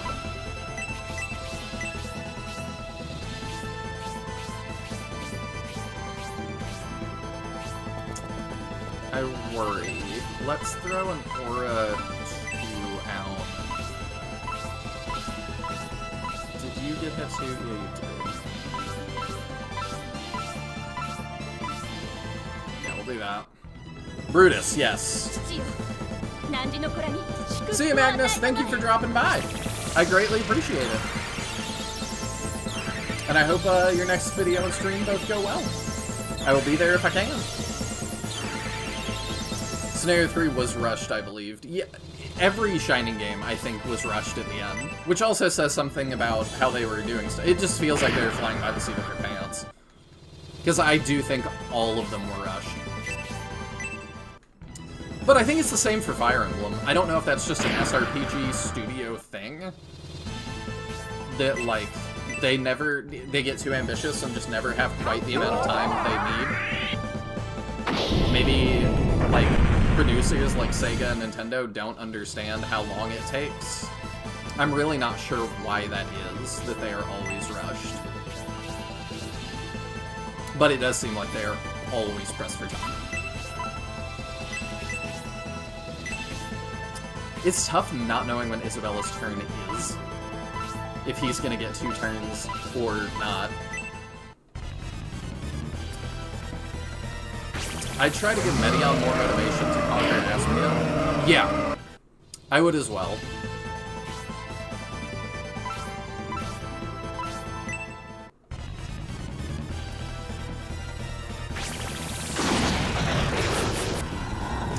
I would also just try to, like... I would definitely change Domeric around some. Okay, we're still living. Dropping another state. I'm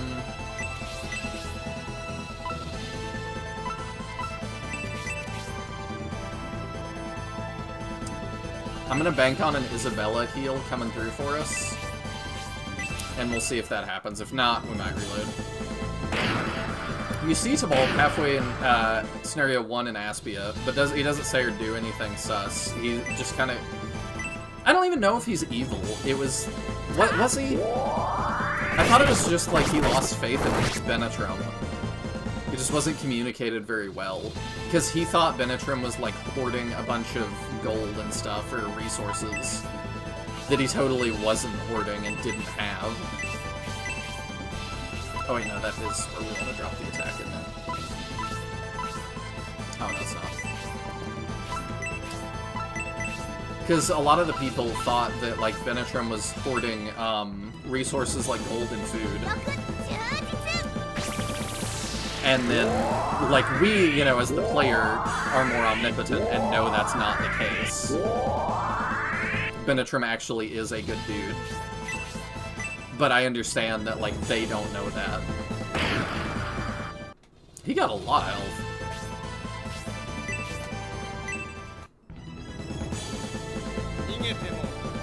I'd add more mid-tier Bullzone players. We beat Desherin and Fiale like 3 times. Yeah, I would do something kind of similar.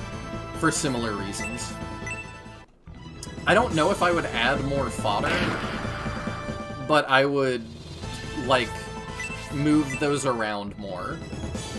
Even if it's just a, like, generic boss enemy that's like a Bullzone monk with the Kermit voice and a mask that's the leader, I would maybe do that instead of fighting him so many times. And if you want to keep the same amount of battles, like, we only fight Gariete like once. I think.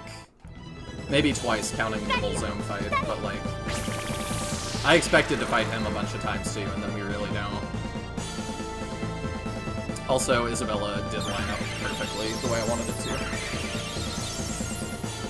I'd revamp Scenario 2 being escort quests for half the scenario. Honestly, wasn't that bad. There was only one time that we lost Domeric, and that gave me interesting lore implications that I'm still not totally sure about, so I'm not too mad at it. And I get why Domeric wants to see the conquest of Aspia for himself. Like, it really matters to him, and I think that's also kind of what gives Medion his motivation. Domeric and Medion's invasion of Aspia is the main area where I heavily disagree with your take. What do you disagree with on that? I don't remember. I know a lot of people disagree with my, takes on Domeric. Like, Horse-Teeth Madano is watching, he's going through the VODs right now and leaving comments on every video. So he gets this one, hello. I really appreciate you doing that. It's been very fun to read your thoughts, even a while after I played it. It's been fun to revisit. We've been debating like Domeric and stuff in the comments section. But that seems to be one that a lot of people disagree with me on. That I think Domeric is, like... He's bad by modern standards, but by, like, medieval king standards, I don't think he's necessarily that bad.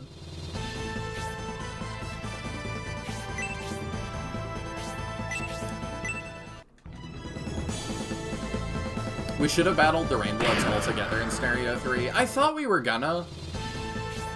And I'm, like, a little bit sad that we didn't, but, like, we eventually got to in the premium disc, so I'm, like, kind of okay. Hey, there's his health! Let's go.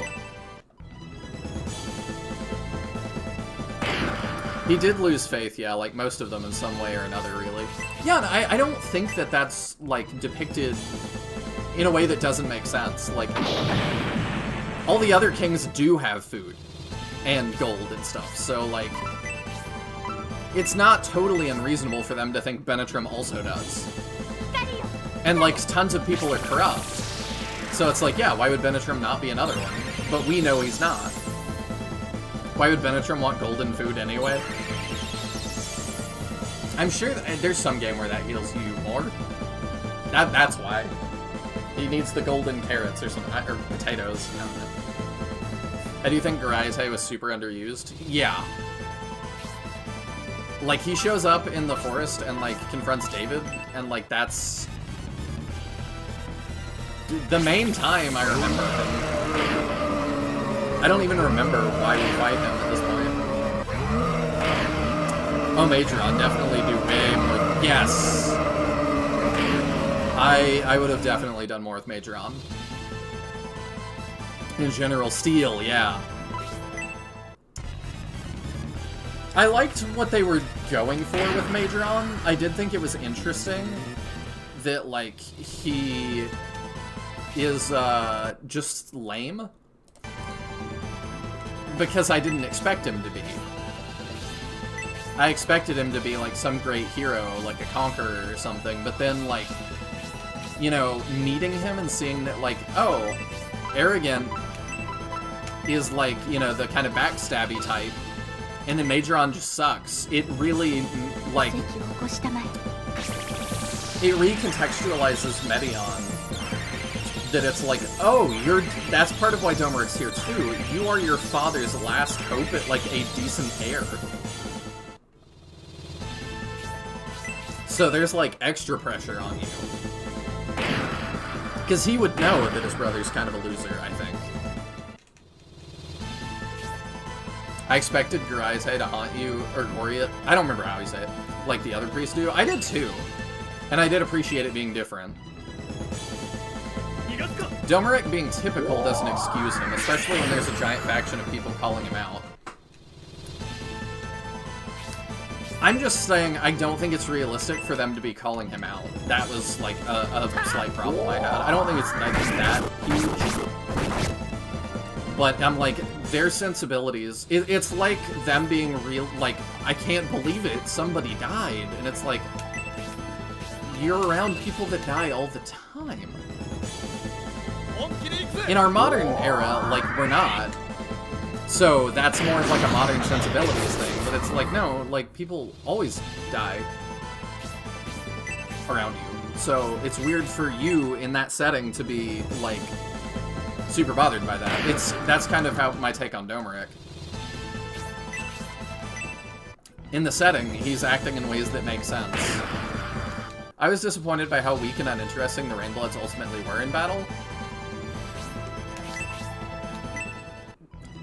They could have been a little stronger, but I don't totally mind how they ended up being handled mechanically.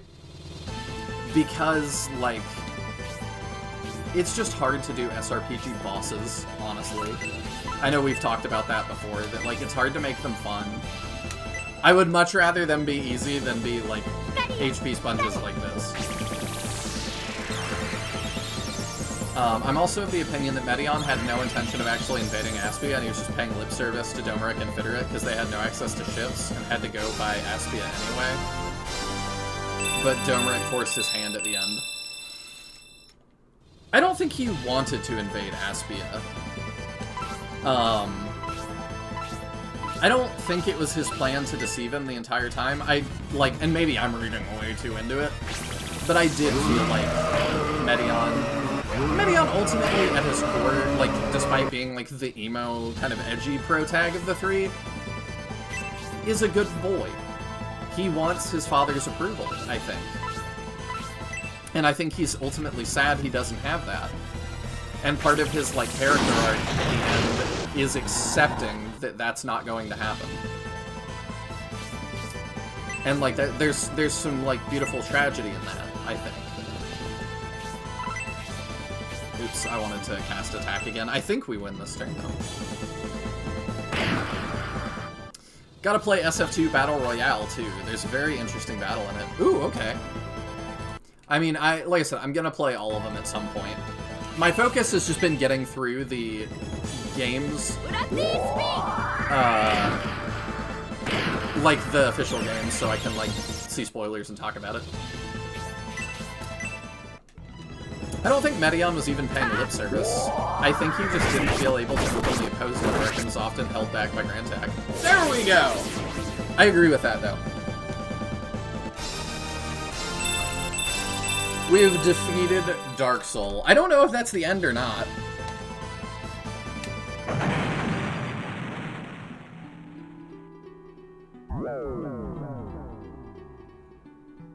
There's at least one more room. If it's all of them at once, I'm gonna scream. Oh! That's the end! That was the last battle of Shining Force, the original series! Alright! I appreciate that ending with Dark Soul. That was really cool. Welcome back. What was it like in there? Was the battle difficult? Yes. Wicked ending! That's funny. Till next time, goodbye! Or is it?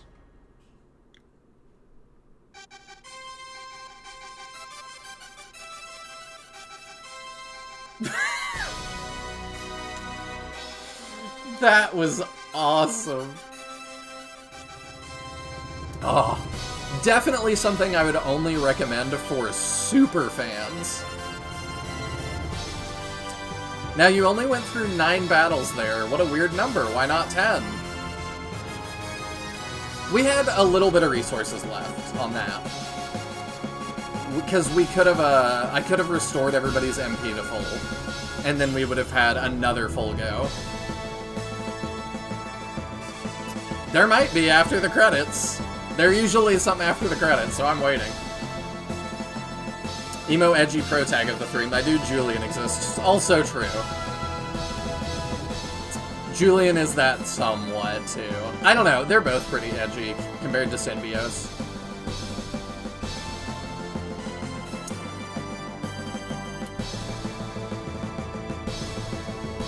Oh. There was a 10th battle against Golem, but it's unfinished? Is it, like, in the code or something?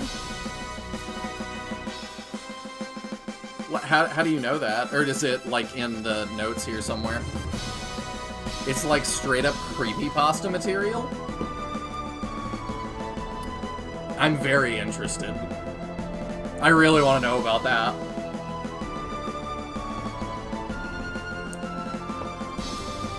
Oh, Camelot writing that ending dialogue. We had no resources left, like none. Yeah, they already were, from the dev diary we read, you can access it through debug mode. Is that something I could do on stream tonight? It's okay if not, but I would love to do that. We'll go through the rest of the premium disc first, but like if we could end by doing that, that would be really cool. If you could walk me through it. I don't know how hard it is, or if that's even possible. But yeah, Camelot, like, for every Shining game, they ran out of, like, Steam. Or they ran out of time. For SF3, they even said in the dev diary, like, some of the portraits that get kind of fixed at the end by the premium disc, was just their artist came to them for the premium disc and was like, hey, I did more portraits, do you want them? And they were like, sure. You don't have debug mode enabled. You might need a different ISO. Hey, I mean, if you want to email me that, I would do it. I don't know how easy that is if you have it. But if it's not doable tonight, then don't worry about it. So I guess this is looping us back around to the beginning. I don't know if this is like... Is this part of the credits? Does this only play during the credits? Oh, there's like the whole history of the series. That's pretty cool. I think that was all the games.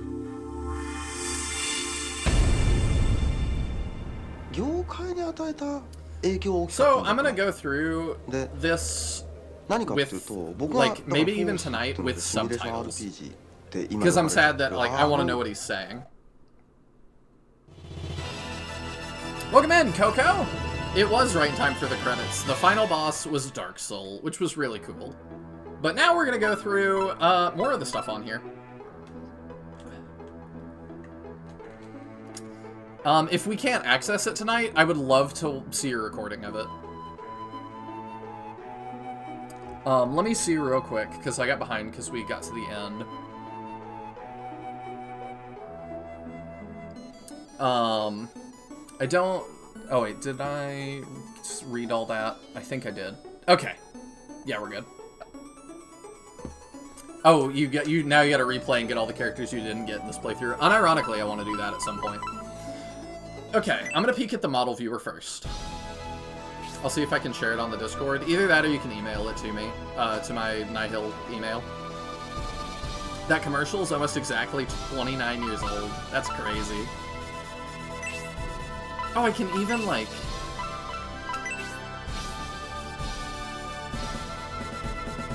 Interesting. Oh, and I can make them, like, do stuff? That's so cool! Julian, champion... Rapier, like... Really cool. So this is the thing that Ty is using to make his SF3 fighting game. Is he can export these. It's really cool. It's got Abdark. Can I switch? Oh, I can! I can switch and see all of his animations. That's so cool! Also, we get the name of Abdark dropped in something official here. Also, that interview you already watched in Scenario 1. Okay. Oh, start to bring up controls? I'm not gonna look at everybody, but we're gonna look at some of them. Oh. Background on and off, voice on and off. Show animation, animation select. This is so cool.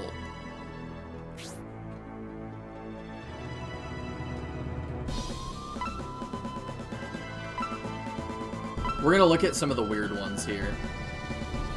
I can't export from there, no. It's an external tool that rips the models. But is this, like, is it hooking into the premium disc? Is this the, like, what it's ripping? Oh, we can see Air again! He has battle models! I don't know if we saw that. No, we did. It's just been a long time. I was thinking Majoron. But that's really cool! I like that. Is Dark Dragon there to check out our boy? I will check that momentarily. Okay. Barrel. I can go through the barrel animations? That's great. It just has the one. The bat? Is it the good bat? It is the good bat.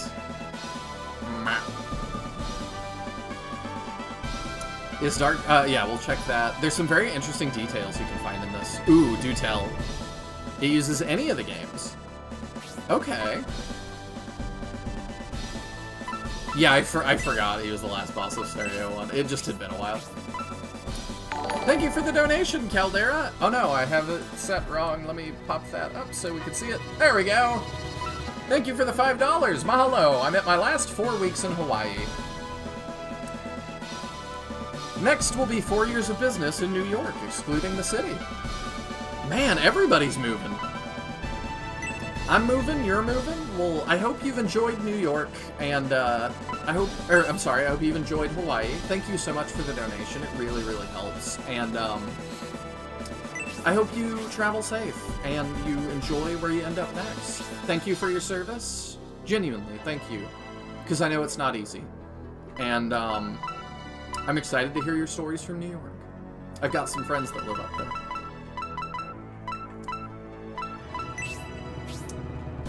The Birdman. One of which, it was really cool. One of the viewers that stops in every so often, Cody Clark, is trying to make it in stand-up comedy. And this weekend, he ended up performing on the show Kill Tony, if y'all know that. They put a lot of comedians go, and they put everybody's name in a hat, and they draw out performers, and then say, okay, give us your best 1 minute of stand-up. And they're currently on tour, and they are at Madison Square Garden in New York City. And my friend Cody got picked to go up at Madison Square Garden and perform stand-up. The pressure of that. Nuts. I do not know how he kept it together. But from what he's told me, it went fantastic. So I'm really, really proud of him for going up there and killing it.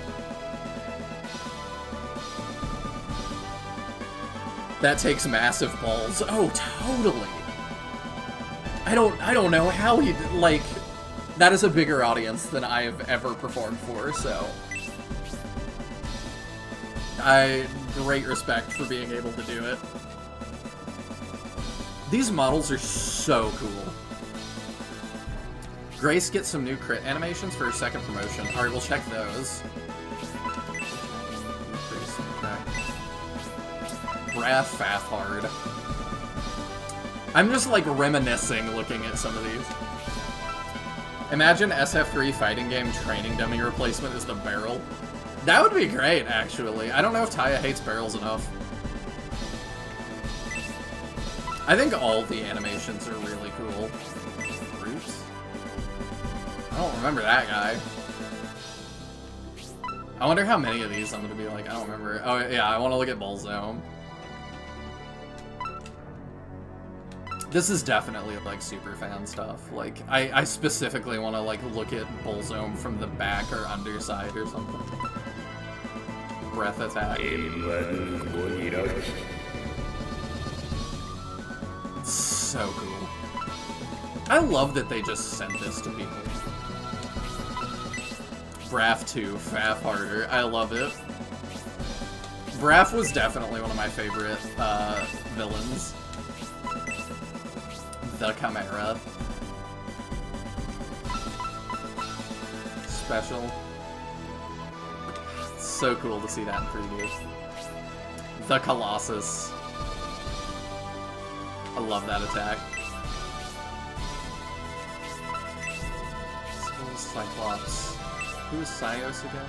Oh yeah, okay. He was not as memorable. Daka, I remember. Taya gave him a funny voice. I think Brute was called Blobber or something when we actually fought him. Oh. Brute was that Scenario 3 skeleton boss in the cave on the way to the Dragon Grid. Oh, okay, yes. I do remember that. Thank you. Got our Innovator, or Vandal. The Dark Kraken.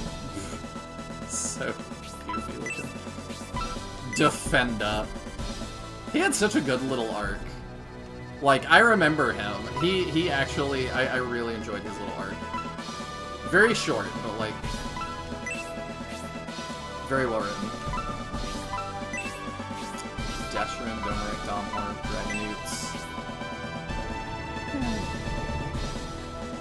Some models have multiple specials if you B-press it multiple times, like Garvin at Psych. Ooh, okay. I will double check that then. Dragon, Edmund. Oh yeah, we didn't... Oops. Yeah, we didn't really get Edmund. So we can look at his. Huh.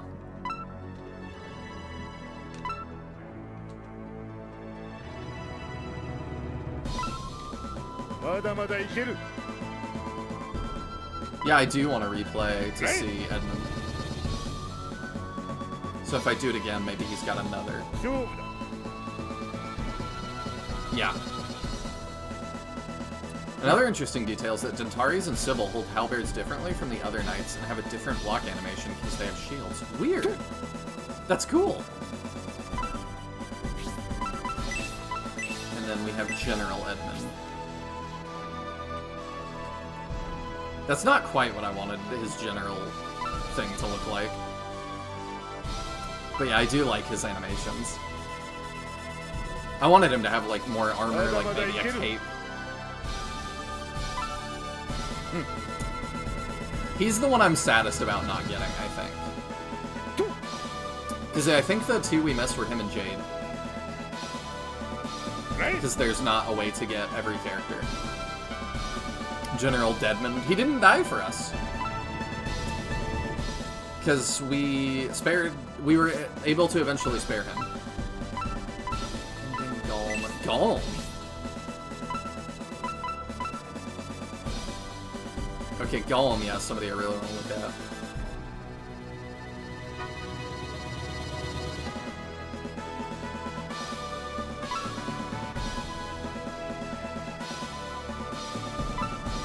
So cool. I didn't realize, too, that, like, he's got, like, a kind of an infinity symbol on his chest.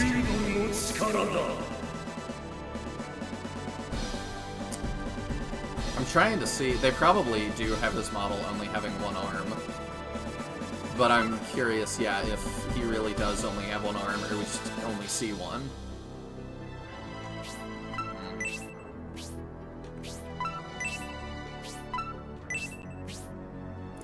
Edmund is definitely my pick out of him or Proton, but I think I'm in the minority.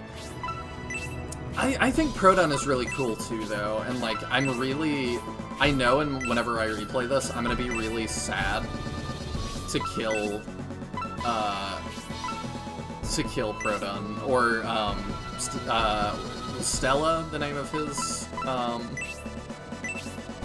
wife. Like, knowing that she's pregnant and stuff, like, defeating her, I'm gonna be like, might tear up a little bit. Harold, Harpies, Hayward, Hazuki, Hedva, Hell Sniper. Forgot how goofy he was with the goggles.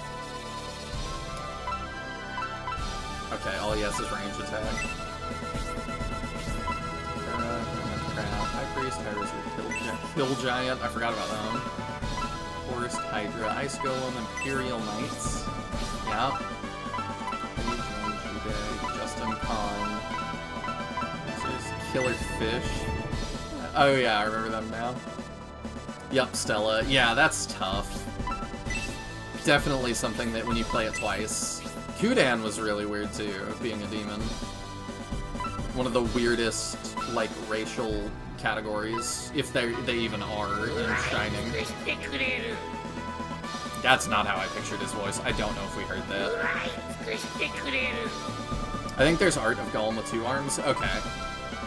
So that answers that. Despite never playing SF3, I like Proton for his Sky Tomahawk access. I think Edmund is cooler, but Proton is a better character. Check out Spurial more? Okay. Oh yeah, I remember these guys.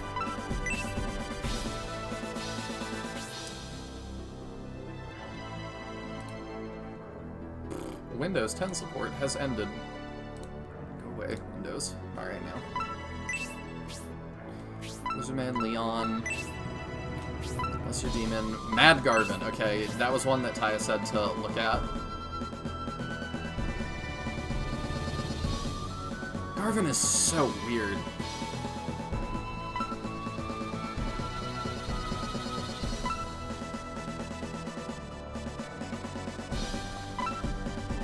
Oops, I think that...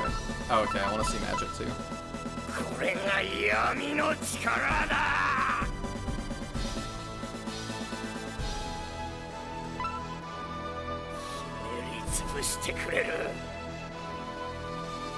Problem with Edmund is then you get Bridget and Isabella even later. Yeah, it definitely sounds like harder. Well, you get Edmund at the start of the scenario though, don't you? And Battle 1 was kind of tough for Scenario 3. I really liked that one. But Edmund being there would make it slightly easier. Proton really underperformed on my run. I think he joins a bit late on high difficulties. Better spell list for sure. Oh, you don't have to keep stuff vague for SF3 anymore. We have seen all the things, like, feel free. The other one... Yes, oh yeah, the other one was Spirials that we're looking for. So we'll get there. Who's Melinda again? Oh, it's his mom. She has... guard animation? Oh. I don't know if I knew she could be... I forgot. I don't remember if I don't know if I remembered her being in battle or not. Interesting.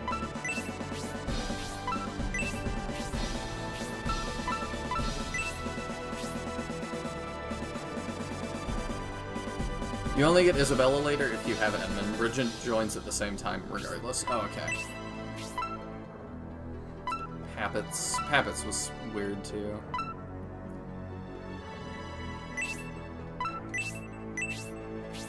If you didn't get some of these characters, you're probably like, what the hell is this?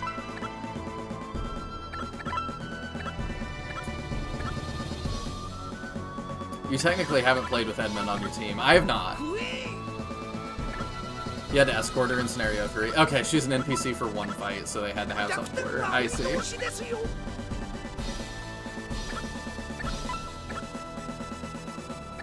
Oh no, you can talk about, like, I don't care about spell lists anymore. I appreciate that, though. Emperor Pen. I'll look at that again. Pen was cool.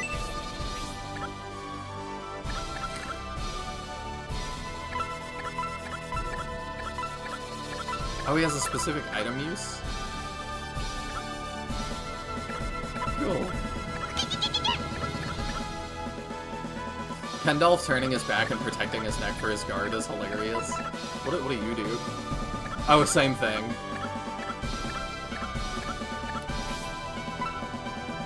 Playable Melinda mod win. I would love some mods for this.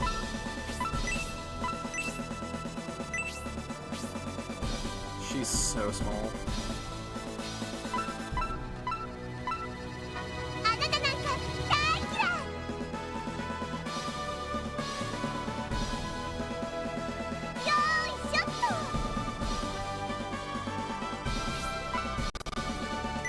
Done. I didn't even see him with a tomahawk. That's kooky looking. That's cool.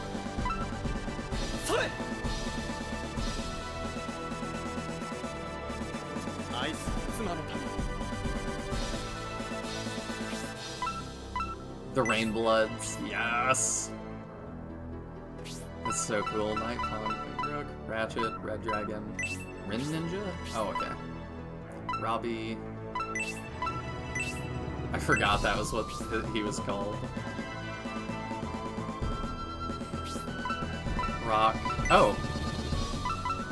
Oh wait, no, Rock I remember. Rogan was the one that you were telling me about, has a model that I thought was interesting. Because we don't see him in any of the actual game. He's like never on the battlefield, I think. Was what y'all told me. So the fact that he has a model is really interesting. It suggests maybe he was supposed to be.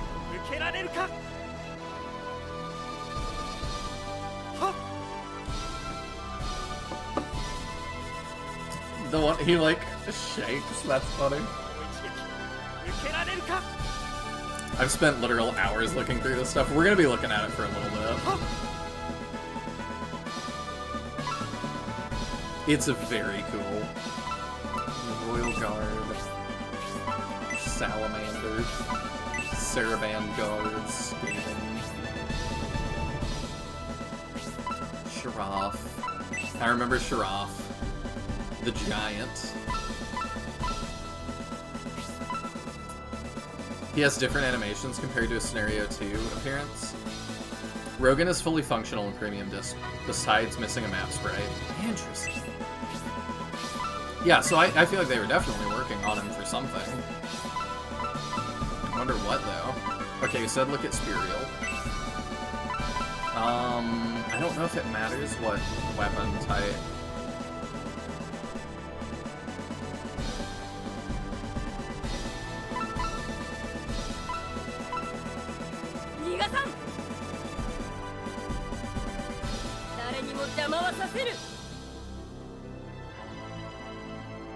Yeah, her model looks really good. See, like, even getting some of the same characters, I'm like, I didn't use Spirial that much. Like, on another playthrough, I would want to.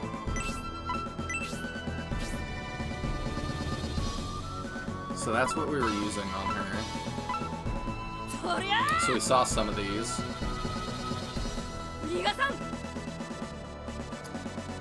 I think he guards Domeric if he survives. Interesting. There is a mod that makes Rogan playable. Oh, okay. Yeah, I might play with that mod then. Does he replace anybody?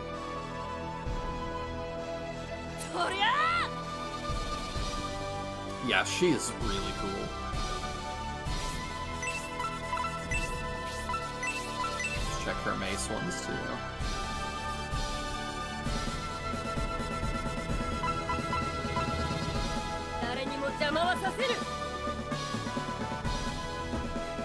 Just loving somebody.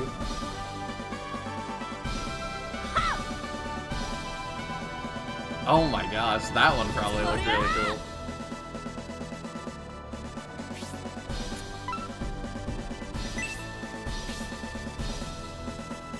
Yeah, we saw Stella's model at the end. Does she have? Oh, she doesn't have specials. Okay.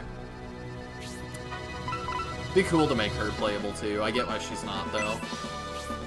The Taros. Even if he's really annoying to fight, it's still really cool he's here. Surprising. I thought he was an SF2 thing, but then playing through CD and stuff, it was like, oh no, he's just been around like the whole time, huh? The Taros is just a shining special, like mainstay. The mace swings seem to have heft to them. Yeah, they've got real weight. Oh, we can even view like the Titan. Oh, he only has special and hit. Interesting.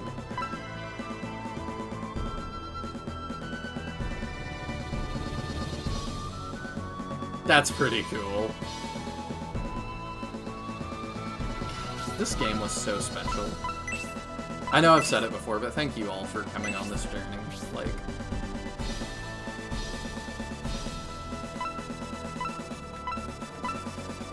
you know, like, it's just so cool that, like, these games exist and I get to play them, and, like, it just means so much to me. There's people that don't resonate with it, that don't ever resonate with the game the way that I have and some of you have with this series. And that's sad, because this is so cool. It's cool to see all Tibble's animations. Unoma, everybody's favorite.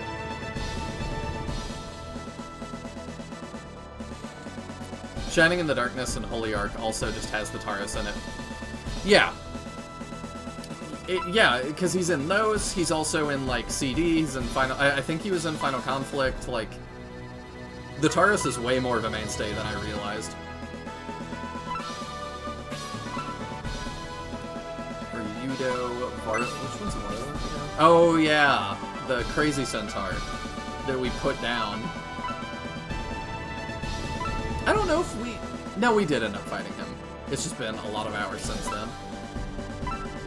The White Knight, I was giggling at that. I like his model a lot, though. I don't remember that.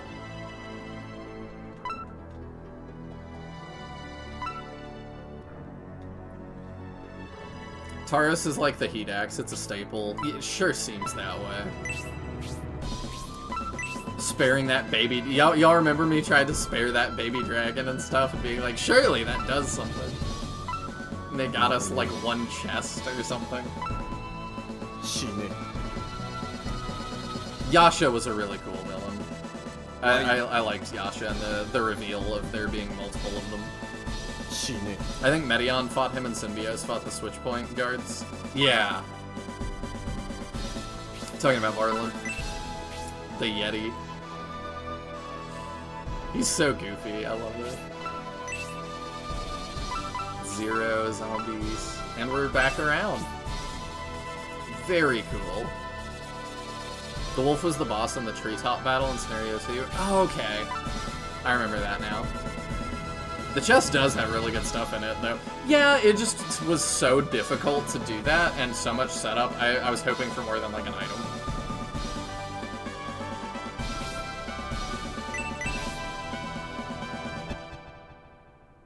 Is the White Knight talking backward and the Red Queen off with her head?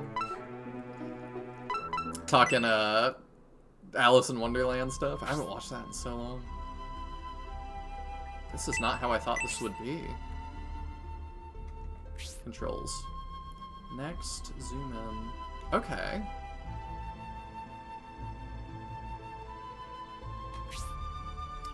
Oh, I can, like...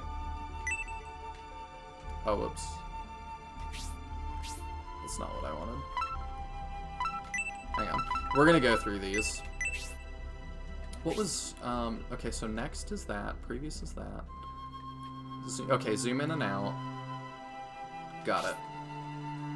How high quality? Okay, yeah, it gets pretty bit crushy if I zoom in too much. But this is so cool. Let's flip through. Check out Bullzome's unused voice lines. They are perplexing. Ooh, okay. Oh, I'm so excited. You keep saying stuff that I'm like, it can get cooler. And then it's like, oh, it is. It's like, oh, and maybe it can. So we just have like concept art of all of them. Do I need to skip Primula?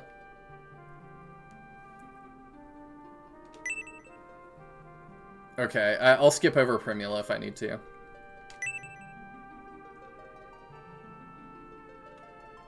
This is so cool. Oh, the SF3, the third promotion portrait. And the music to go with this, too, is great. What a cool thing to do for the fans. What a love letter. And this is what I feel like we're getting from the indie scene now, that it's just, like, people who care. You can see work in progresses of the 3... Yeah, I'm noticing that. And Grace's didn't progress past that point. It's so cool to see their, like, full art and stuff, like, promoed. I haven't seen these. Con.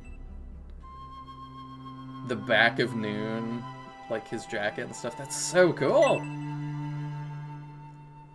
Oh! Justin, no! That's funny. It's the bone sticking out.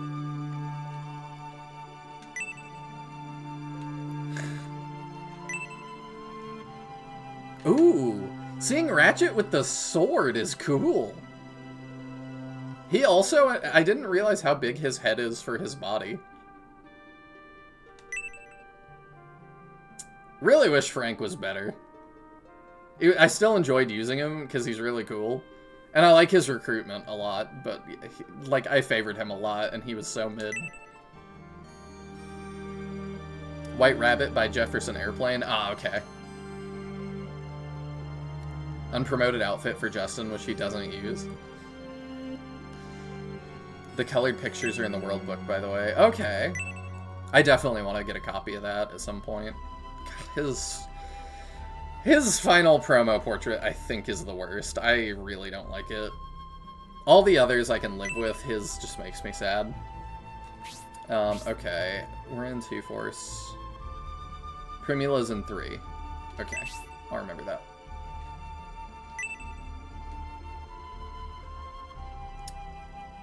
God, he looks so cool.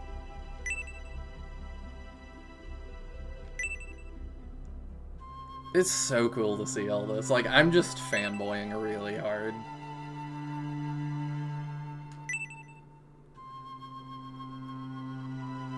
Every single character just is drawn so well. And they just, like, exude such, like, Shining Force personality to me. And there's just nothing quite like it.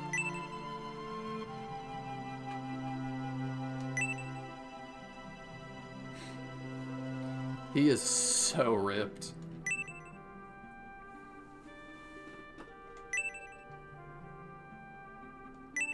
You can tell why I've spent hours on this. Oh yeah, I'm like trying to move along at a good pace for stream. But like, oh, it's so cool to see like Arthur here.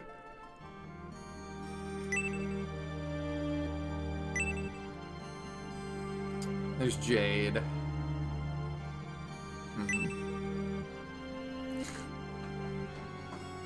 Her portrait, her side profile there is really weird looking. Feels like I'm seeing something I'm not supposed to see, like her ponytail's gone. Interesting art of Pappets. He looks older here than I feel like he does in game. We got Julian. Gracia. Okay, I need to keep in mind. Primula. Okay, Jubei is right before Primula. Got it. Dunhort. He's got his, like, pauldrons almost look like pumpkins. Kate. Ooh. I really like his. He looks so, like, distinguished here. He looks like just such a gentleman. Or a noble scholar.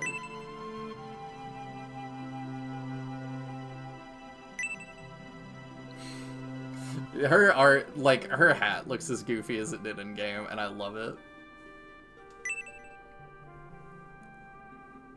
I just love how many races Shining Force throws at you. And it's just like, yup, you gotta deal with that. There's a unicorn now. There's a dragon man. There's a dragon. Like, so cool. Yeah, I really like these. Leon, like, I wish he was a better unit. He is so cool. He's another one that, like, in a replay, I would really dedicate a lot to getting Leon online. Because he's just so neat. Honesty. Another character. I felt like she kind of dropped off. She was really plot relevant for a while. And then I felt like she stopped being quite so relevant. But really cool. Pro-Dun. Looks very neat. He looks cool, too. We don't see him out of his brass gunner thing very much. I wish we got to see him walk around like this. He looks awesome. The one single drawing of Pendulph. Bro. The armor design is so cool.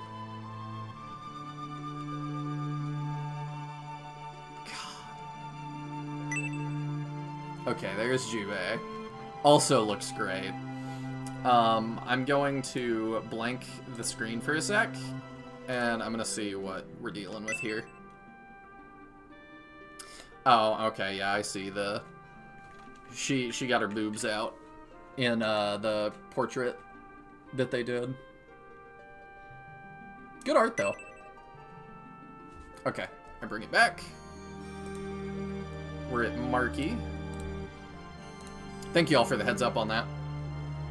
Back when pauldrons were separated by an entire time zone. I miss those days. Yeah, she got a little booba.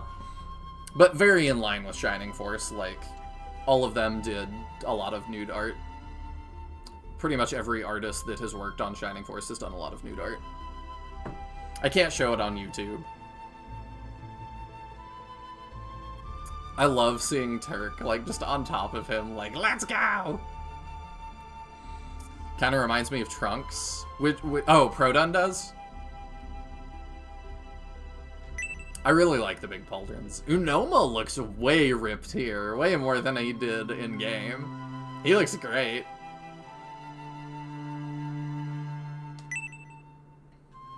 It's not that gratuitous or anything. It probably would be fine, but I like to play it safe. Interesting that they have all his designs here. I didn't realize how intricate his coat was until now. With all the patterns and stuff. That's cool. Would have made more sense for him to be the navigator, honestly.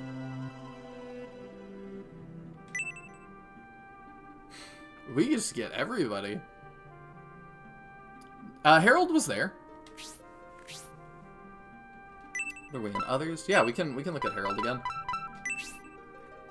I was saying, like, he's out of his brass gunner seat, which I thought was cool. I would have liked if we saw him walk around like this, because I really like his outfit. I would wear that.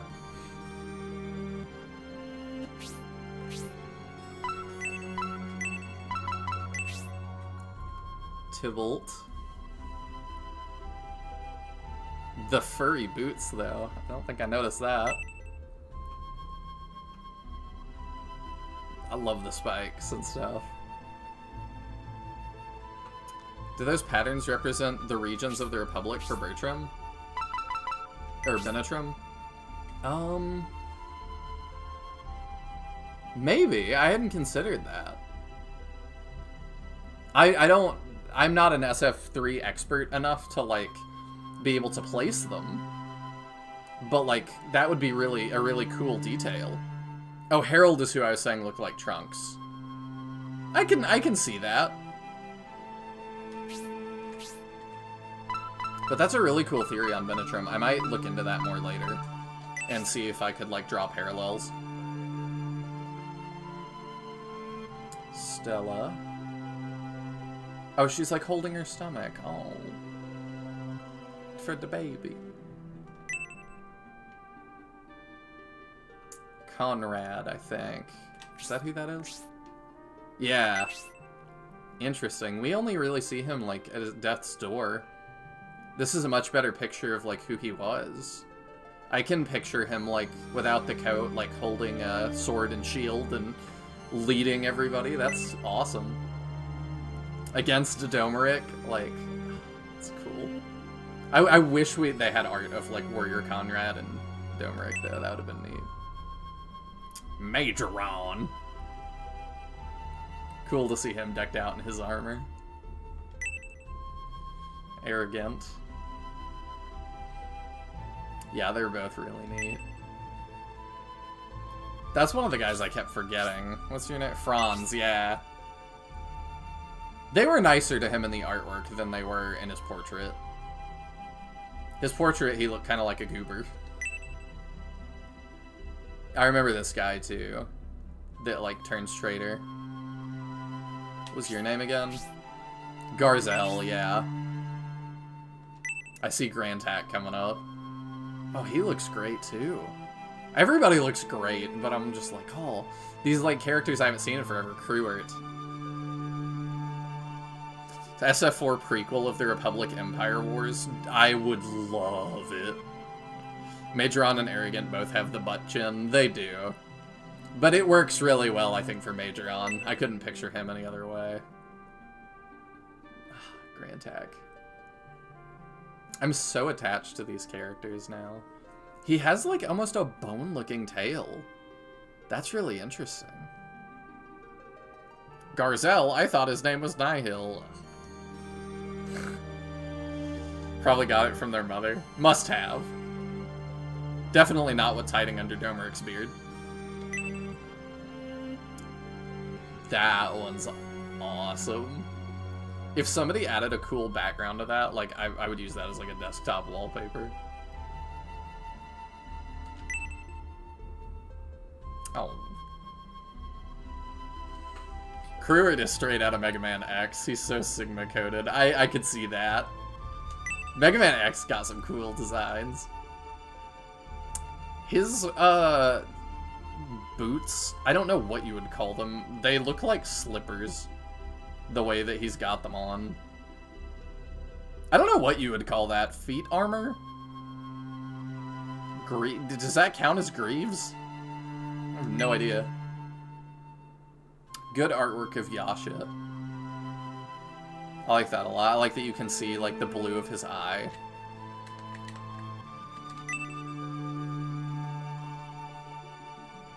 Rogan. Looking very refined, displaying his, accolades on his chest.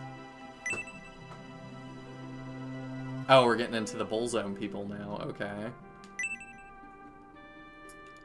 Fiale's back. Concept art. Desherin.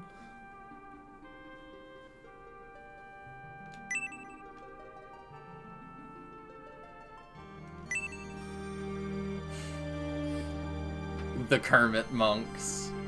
Oh, it even shows how the mask affixes. That's really interesting. Because we never see that in game. Why would someone with hooves need foot armor? I would assume it's more durable than their hooves. The Walkure. Oh, and it's even got a person there for scale. That's cool. I still don't totally get what that was. I guess a weapon from the ancients that they've excavated. But that was weird. The Titan with a sword? Kermit the Monk here. Yeah, I loved voicing them as Kermit, even if it was hard on my throat at times. The hoof armor for kicking. Thinking about the Titan fighting something with a sword is nutty. Like fighting Dark Dragon back in the day or something with that. Oh. That's really cool. So that's what they pictured him being. He's like from Alien. And he's even got the little guy that like pops out of his mouth. Or is that, maybe that's a breath attack. I'm not sure. But that's awesome looking. So I guess that's his human form below. Or his more humanoid form, like Dark Soul has. And then, yeah, we have his other form. I don't remember if we see the human form in game. It's in the opening cutscene. But I don't know if we see it outside of the, like, intro cinematic. In some text somewhere, the Walkure is explained as the Dome of the Vandals' Palace. Not sure what that means. Maybe Defense Dome? Like Iron Dome kind of thing? Or like it sat on top of the Vandals' Palace as its, like, guardian. Maybe it was like the Colossus, sort of, for the Vandals. I don't know. We just saw that other form when fighting the Four Hounds. I don't remember that. Was he watching them or something? I don't know. We got Golem. I've seen that artwork a bunch, though. I wish there was a different one. Got him with the nips out. He looks really like the Purple Hulk here. I wish they had one without his helmet on. Got Jane. Oh, it's sad she's not with Force 3. Oh, and then we have, like, some of the promo art. Interesting. So that's the cover of Scenario 1. I think. Or it's part of Scenario 1. In the final battle, he had a force field on him. Oh, yeah! Okay. Thank you. I remember now. I'd seen this art a bunch. I remember seeing this art even as a kid. And, like, kind of speculating. I didn't remember it the best. But I remember just kind of speculating, like, what kind of game was Shining Force 3? Like, what were these characters, you know? What were they doing? I love this one.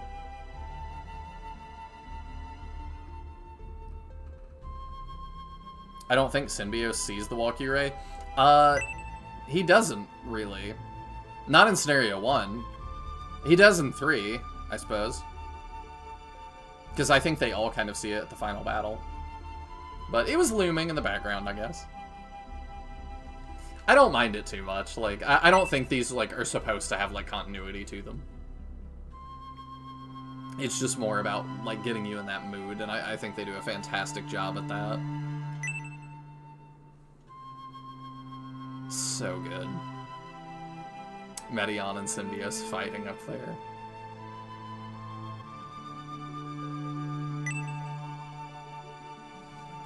This one actually is my current phone lock screen. Not even gonna lie. I have like a high-res version of this that I'm using as a lock screen. I have for a while now. Oh, it's got the CD artwork on here for the soundtrack. That's so cool. I really like that. That's a cool thing they thought to include. What is this? Drafts. Ooh! Catman. Interesting. That looks like a Digimon. I have to see, like, what these are called. That was a gargoyle. I wonder if he was going to be playable. That's really interesting. Very different from the gargoyles the rest of the series has had. Is that a Shark Man?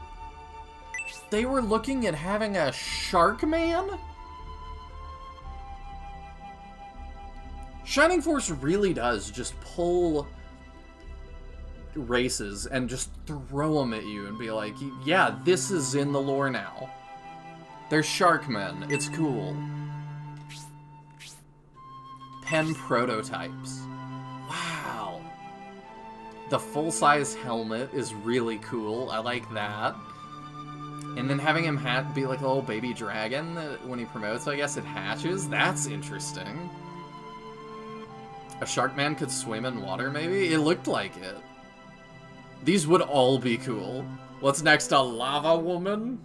I forget that they made a sequel to Shark Boy and Lava Girl. I still have not watched it. I should. I wonder if it's good. All of these could be neat characters. Is that an elf? Oh, Synthesis. Really? I like the final design more. I see how we got there. But, like, I definitely am glad what they ended up with. And then there's the Bird Village that was cut, I guess. Or Amity Village? I don't know if that was the cut one or not. Most sequels are not good. I don't know. It depends on if you're doing it for a cash grab or if you're doing it because you had an idea, or you're doing it because you just have heart. I think if you're doing it because you have a good idea or you have heart, both of those can carry you.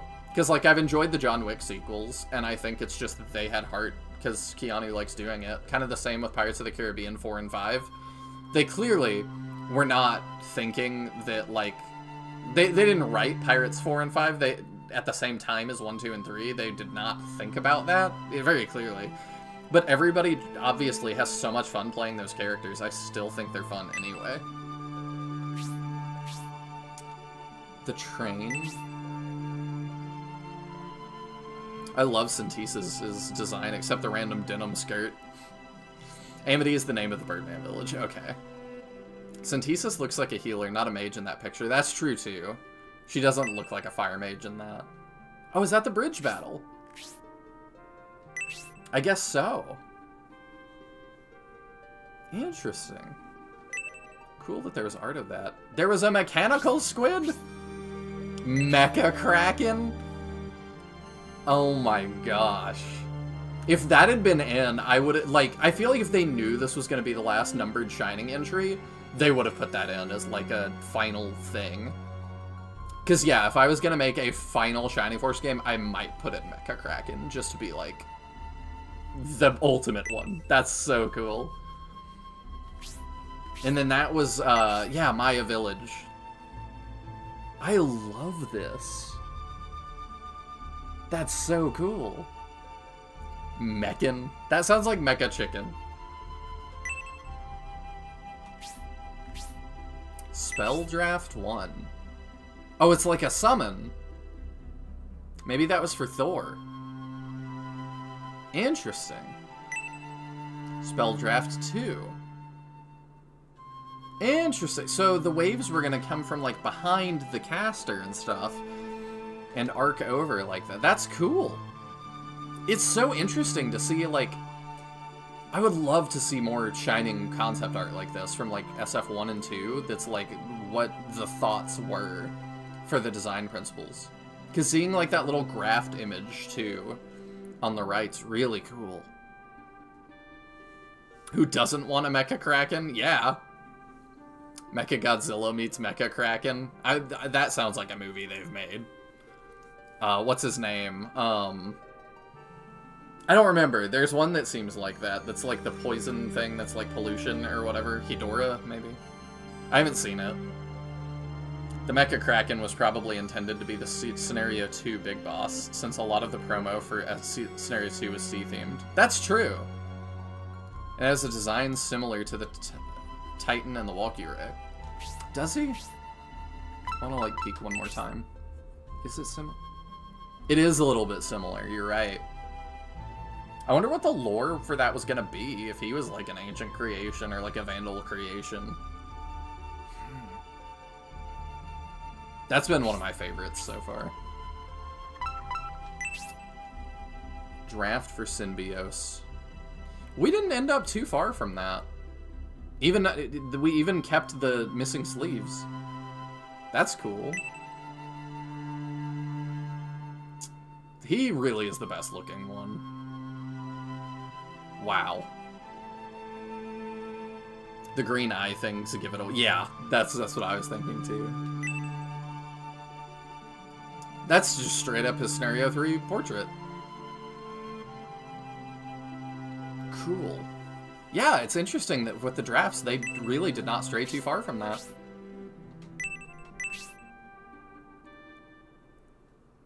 The poison thing, that's like garbage? I don't know, there's something like that in the second Mothra movie. But might be something in Godzilla, not sure. Records. What is that? Is that just managing my save data? Oh, it's cool we can see the wizard here again.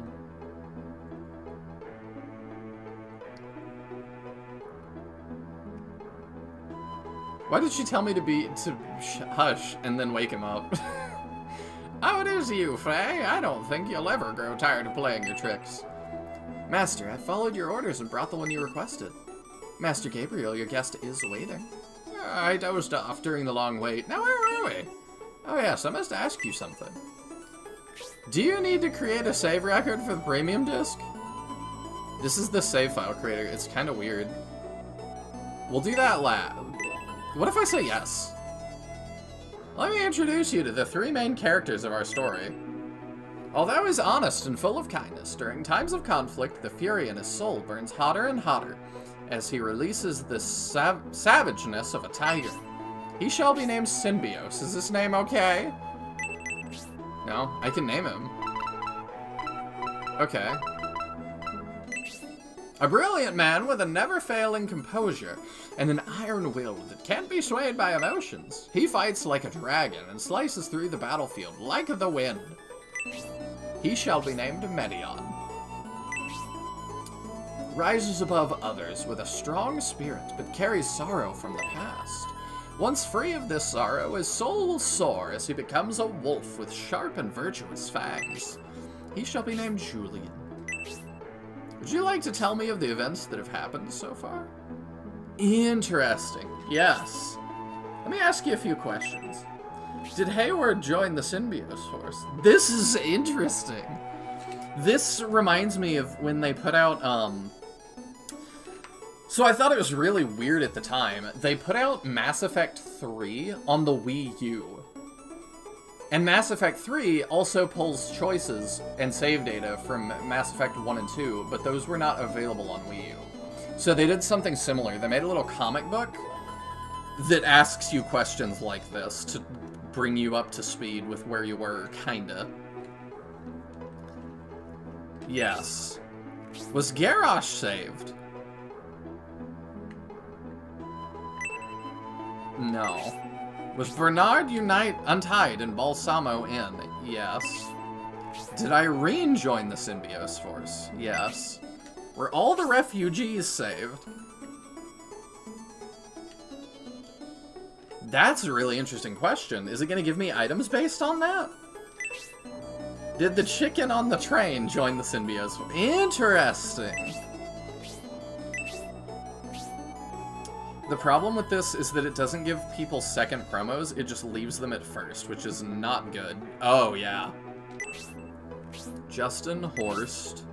Did the chicken hatch the large egg? Yes. Did Penn join the Synbios Force? I could say no. Did Ratchet join? Was the baby dragon killed? No. Did Frank join? Yes. Did you get the ship key? Yes. Did Hagane join? Yes. Was Spiriel killed? No. Did Waltz join? Yes. Did Rock? Yes. Bernard? Yes. Stella killed? No. If I say yes, I can get Edmund, though. Was Hazuki saved? Yes. Did the chicken join? Yes. Was Hedva saved? Yes. Were the Elbasam villagers saved? Yes. Was Hera saved? Yes. Was the thief with the Elbasam villagers saved? No. Was Robbie awakened? Yes. Did Arthur join? Yes. Did Penko? Yeah. Pappets? Did Medion meet Unoma in Storic? Interesting.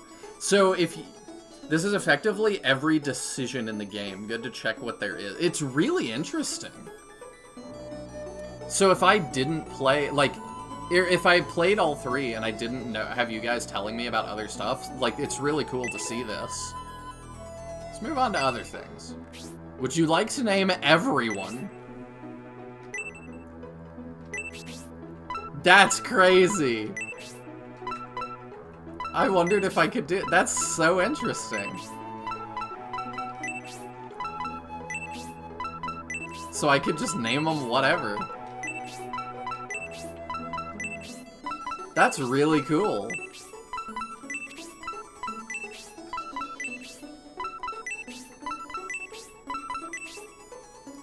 Medion Force. I could actually do, like, that's crazy. That's yeah, that is really cool. Is there like a way to do that in the actual game? So I could just be like, English. Your name is Mutt now.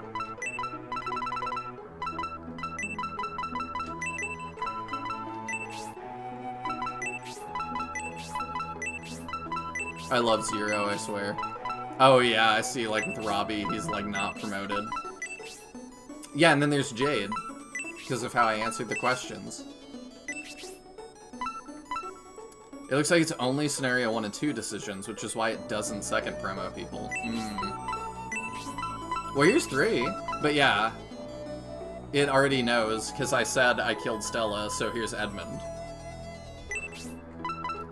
Isabella, Bridget, Cyclops, Broly, 1000, Leon, Honesty, Prodon. Oh, well, there's Prodon. Harold, Pendolph, Jubei, Spirial. Does it give me both Prodon and? Let's move on to something else. Where would you like to store this record? We'll cartridge save it. Did Zero join? No, but Bud did. I just wanted to see what it would look like. Yeah, I wondered if it was, there's like a rename code. Create another record? No. Goodbye now, child. Interesting. What if I wake him up and just tell him no? Like, never mind, I'm curious. You can't name everybody in SF3, normally. I just want to see, because it was like, do you want to create a save? Like, I could just... I must ask you something. Do you need to create a save record? No. I guess you are not the one. Goodbye, child. That's funny. Okay, so I'm curious. I'll reset it here in a second. So, if I want to do that... What if I say no? You will be facing enemies of past and present. Go forth and prove you are as powerful as your ancestry. That's cool. Begin. 5 minutes. Select the members of your force. Okay, can I use Prodon and Edmund in this? There's Edmund. I saw it said Prodon, though. So I can name Prodon even though I didn't recruit him? Is that the deal?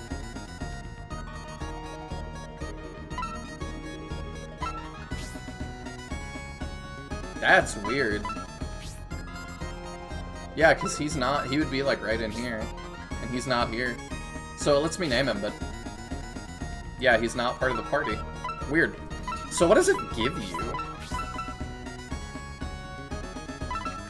So, my Julian ended up like at level 16, 17, I think, at the start of this. It gives you worse gear, and he's level 5. That would be really hard.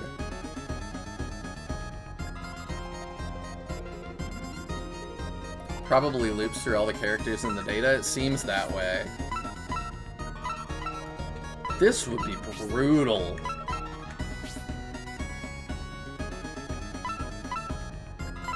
Gracia has 2 spells and is level 5. 23 defense. Ooh.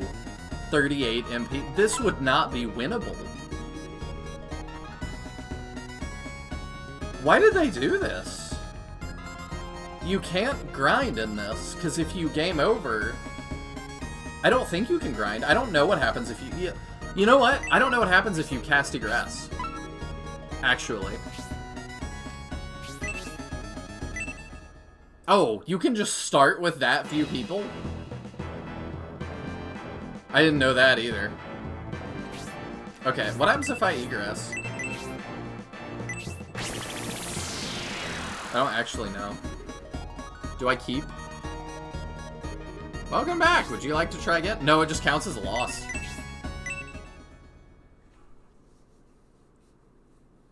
Can't you play Scenario 3 with that file? I don't know.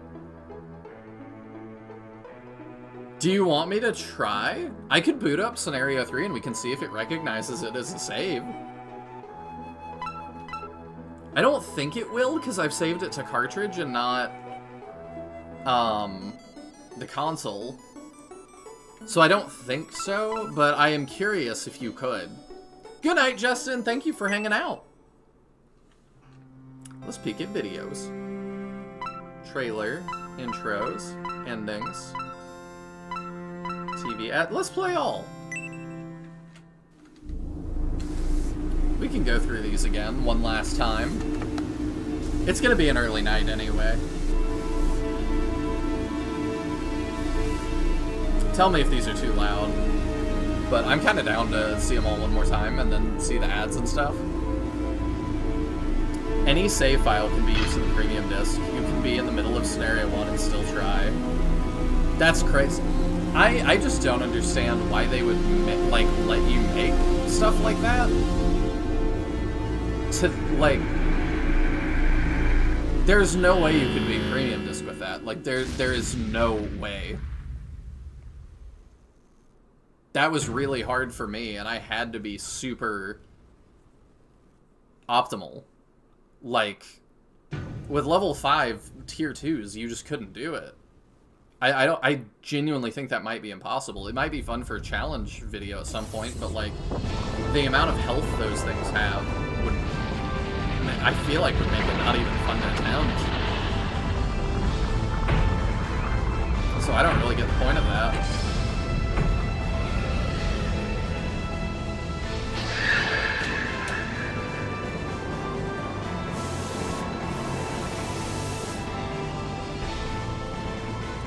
I forgot how this looked. Still weird to see Shining Force with animation like this. And it's weird that Symbiosis' like neck looks so weird, but like Masterin like is fine. I don't think they necessarily intend for you to be able to do that. What would be the point of creating the save then? I really can't imagine. It's probably just a side effect of how they handled the save system. What is the side effect? If it generates a playable Scenario 3 file, I guess that's nice. That I could, like, potentially at least skip the grind of playing 1 and 2 and still get my decisions that I want. Maybe that's the point. But, like, I don't know. The save creation seems to be for making a record for Scenario 3. Maybe that is it, but, like, It's a little odd.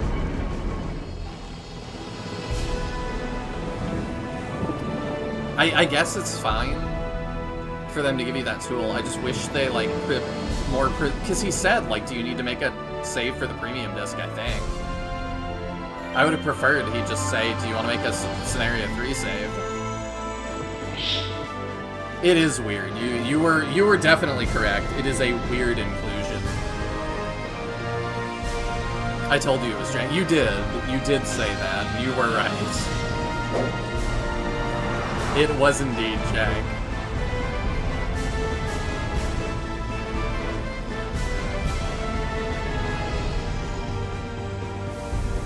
This is all so cool, honestly.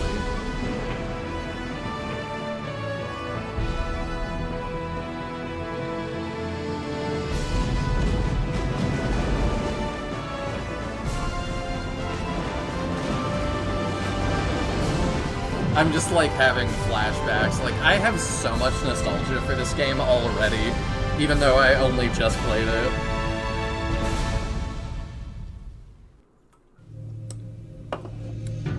Shining games just feel like coming home to me. The opening for 3.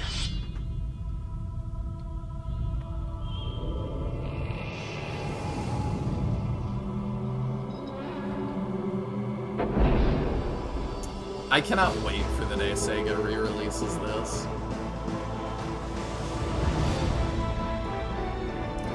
I thought it was interesting, too. I normally really do not like the outlet Polygon. I don't think they do very good games journalism, to say the least. But, Broken Clock Theory. Broken Clock is right twice a day. They put out an article the other day. I think prompted by Fortune's Weave, that said, like, Sega, it's time.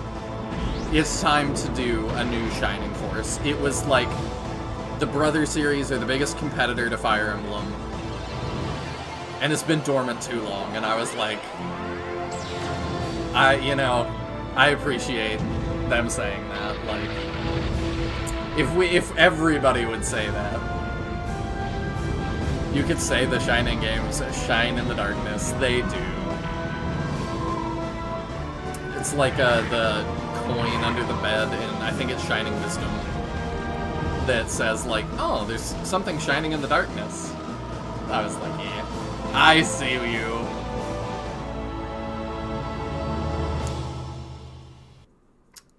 And then that was all the intros in the trailer.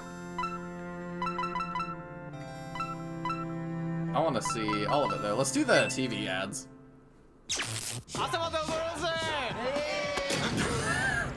The old Sega ads. Oh, the coins in the Holy Ark? Okay. I miss ads like this. Sega Saturn! I would buy games if they made them like the ads like this.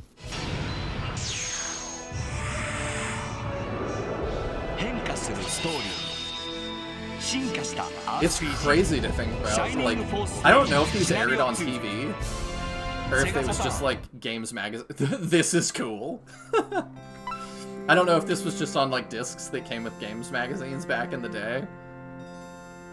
Favorite intro, by the way? 2, I think. I think 2 just is so cool.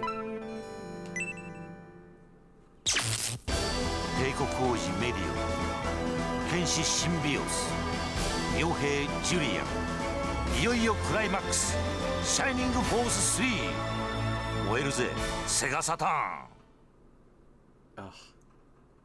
Old video game ads feel like a fever dream to me. Yeah.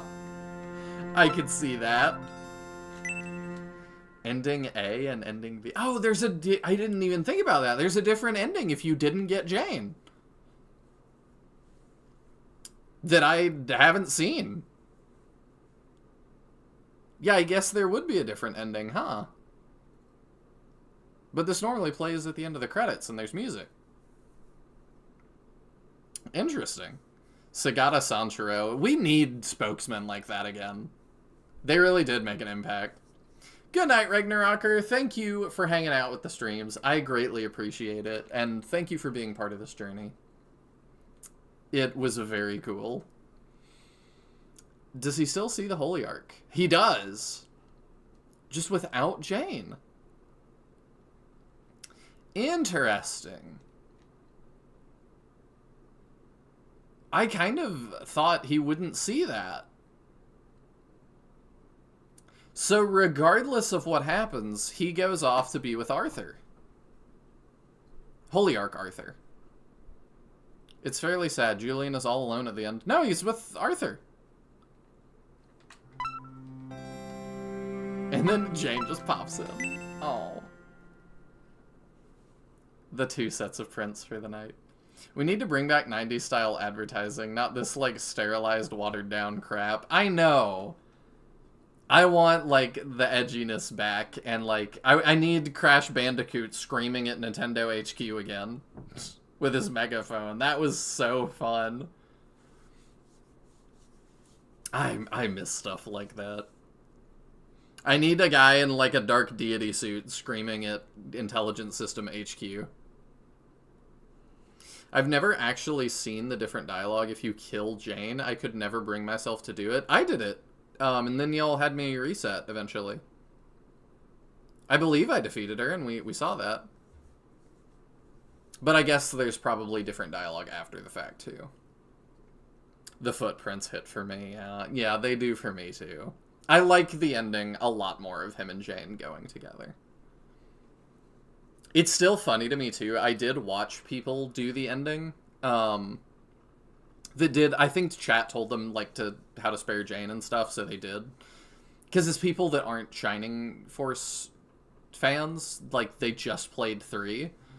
And it was really funny, because they get to that point, and, you know, me having played everything before this, I'm like, oh my gosh, it's the Holy Ark, and there's the dialogue about Arthur from Holy Ark, and, like, it all's coming together, and Galm, and stuff. And so I'm over here nerding out, but watching this from the perspective of somebody who hasn't done all that, they're like, they became sky pirates? And I'm like, yeah, I guess that would be what you would gather from that. I don't know what else you would gather. So we've watched the interview there, at the end of the Scenario 1 Let's Play. So go check out the final video on Scenario 1 if you want to see my reaction to that. The relationship between Julian and Jane is so interesting to me. Okay, I wanna hear the why. Oh man, I can just... How many are there? 68.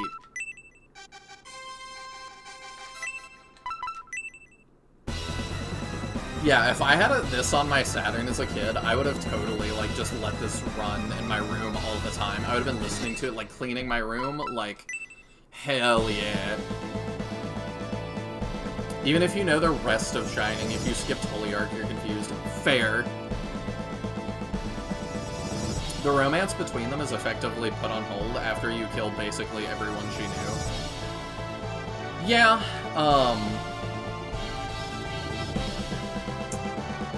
it's a little weird. I feel like they don't totally put it on hold, because they do, like... To me, them going together is her, like... She mourns Desharan and blames, Bullzone.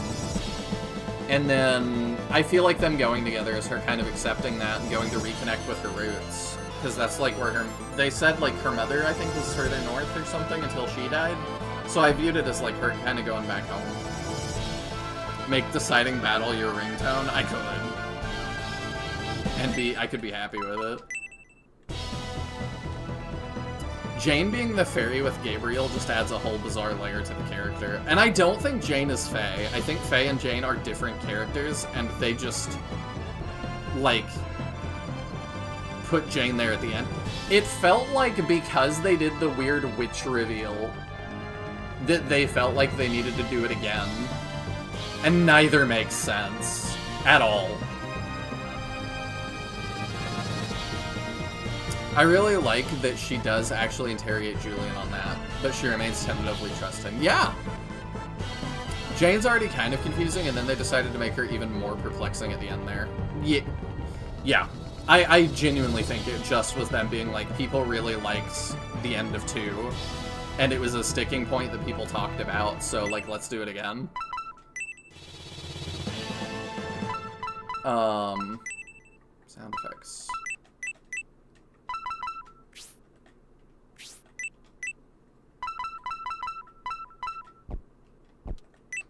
Okay, how many of those do we have? 128. I'm not gonna go through all these. Oh, that one's like ear piercing. That's cool. Some of these I'm like, where was this in the game? Okay, that one, yeah. Those are like the crit sounds. That must be the tank running. I did use this sound effect feature for Shining Strike. That's a really good way to use it. And that's so cool to me. Like, how do you think the devs feel about that? Like, that, like, I coded this sound effects thing 30 years ago, and somebody for their game is, like, sampling it. Like, that's, to me, I would just think that's so cool. I would feel very honored. I don't think it contradicts too much, since she's really in the back most of the time, but at the same time, it's... I don't think it contradicts either. I just think it doesn't make sense. Shining Force trivia game with Nihil, Taya, and Cap as contestants win. I would love that, but that means somebody who isn't me has to make it. Somebody that isn't me, Taya, or Cap has to make it. So if somebody wants to make that, I will totally make an evening of it. If not, I've considered making it before, but then I can't, you know, be a competitor. I would have to be a participant. Or, sorry. I can't be a competitor or participant. I'd have to be the host, which I'm okay with.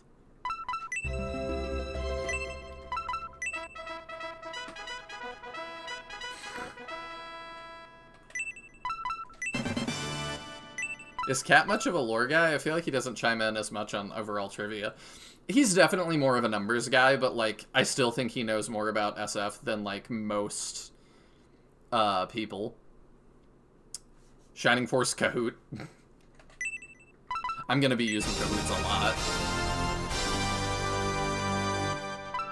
lot. Okay, you wanted me to do the unused Bullzome lines.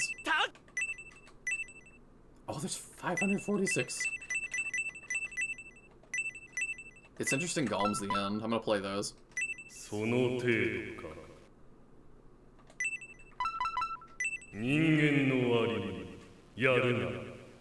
If you press up or down, you can go 10 at a time. Okay, thank you. I did not know that. Bullzome is 500. Okay, we'll go do Bullzome here in a sec. I don't speak Japanese, so I don't really know what he's saying, but I think it's cool to play these anyway.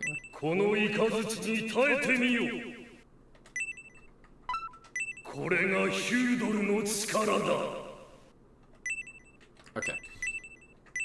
Yeah, thank you for that. That's way faster. Bullzome.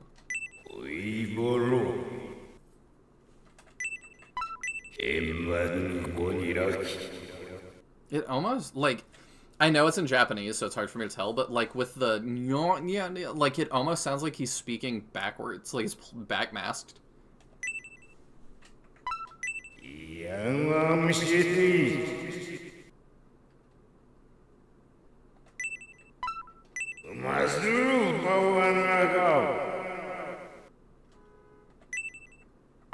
One of them was like, this will only take 10 minutes. Oh, cool. Witness the power of the Vandals or something. Yeah, I'm with Mahane that I can also kind of just pick up a couple of words.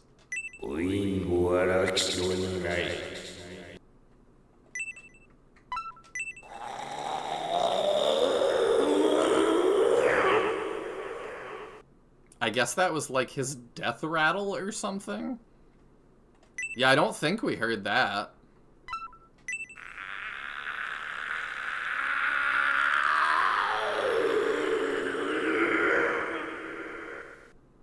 Oh, that's after he picks up that, like, Taco Bell virus.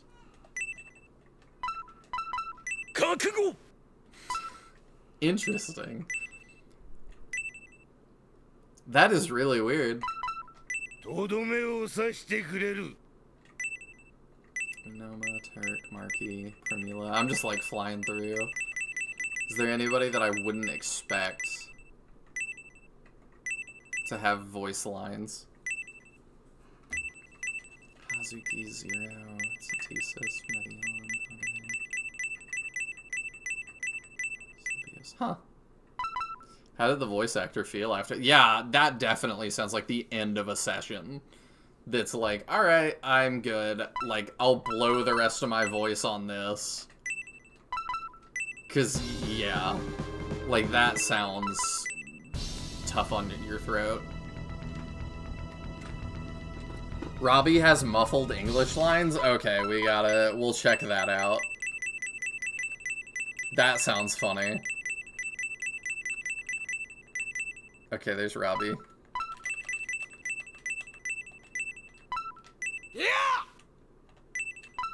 本気で行くぜ。逃げてもいいんだぞ。燃えろ炎よ。凍りつけ。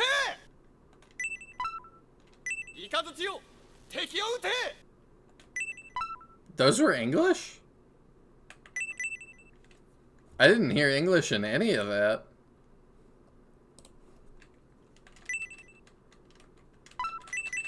Are you sure?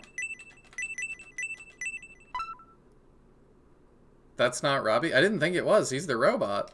Yeah! The labels are bugged a bit. Oh, yeah, that would not be Don Hort. Okay, what number am I looking for? Okay, maybe I exit and reload it. See if that fixes it.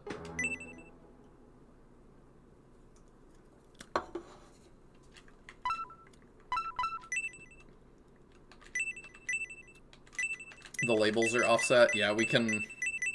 Okay, if I hold it, it just goes. I don't know if... No, he's probably closer to the other side, so I'll do that. Oh, it's always like that? That sucks. Okay, so I don't need to do it that way. The labels are just wrong. Okay. I think it should be Hera's. Okay, that's way up then.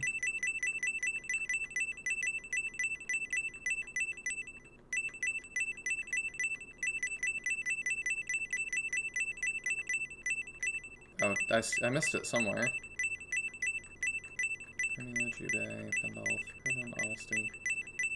I'm looking. I do feel like the translation team should be able to fix that. That would be nice.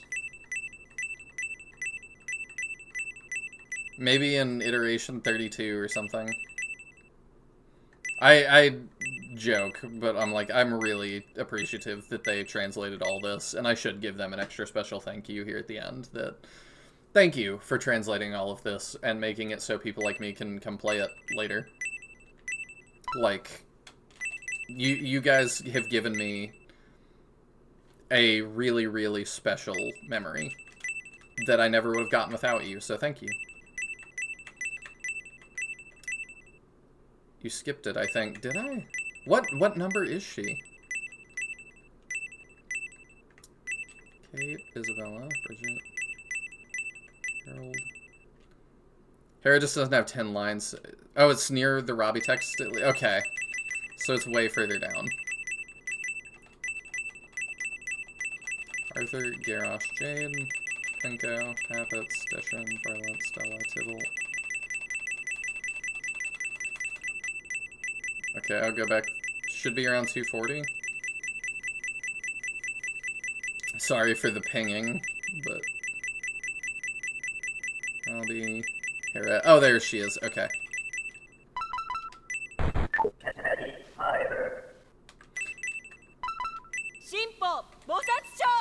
Okay.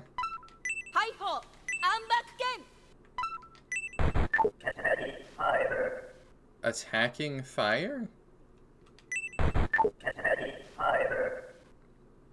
Let them eat fiber? I hear let them eat fiber.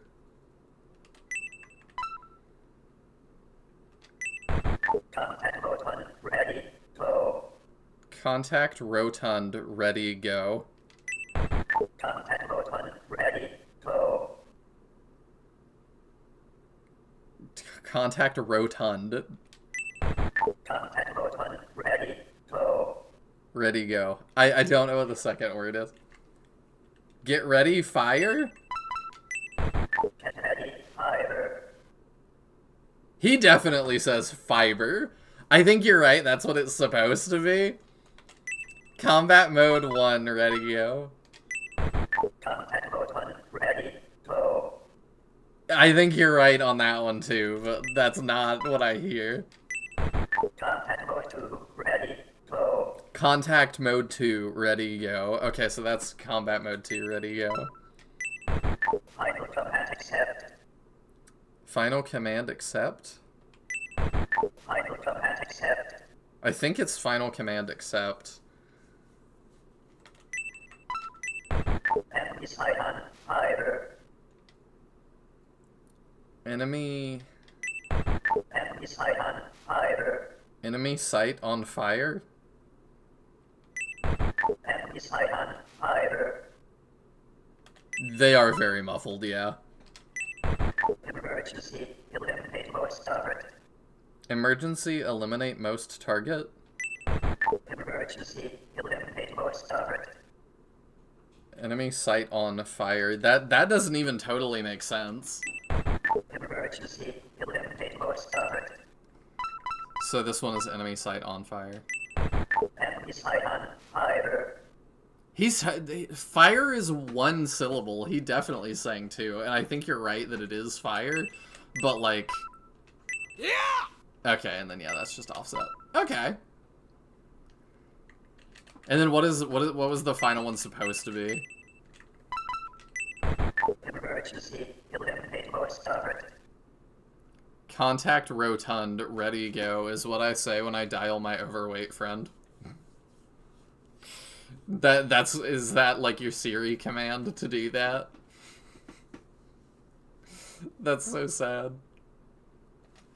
When you call Pen or Penko, that's what you have to say. I do feel like they could like potentially move by rolling around. The beak might get in the way.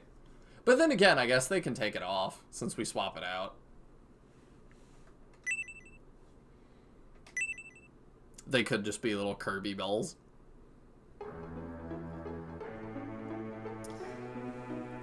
Emergency eliminate mode start. Ah, okay.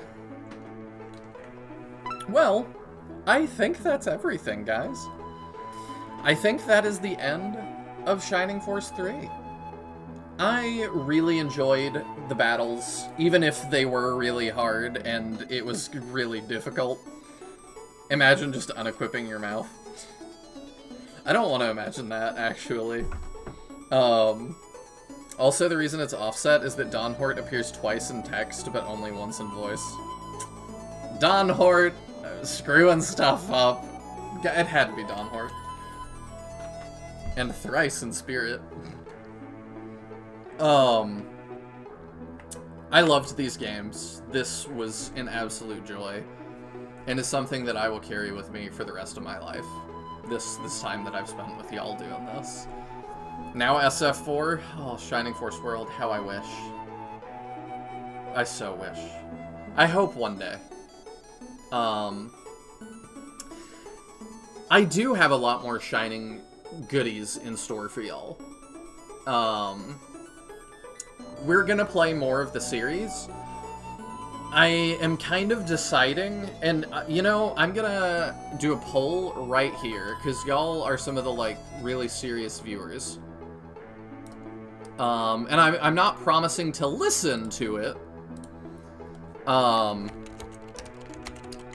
But, in moving forward with Shining Force stuff, because there are more Shining games,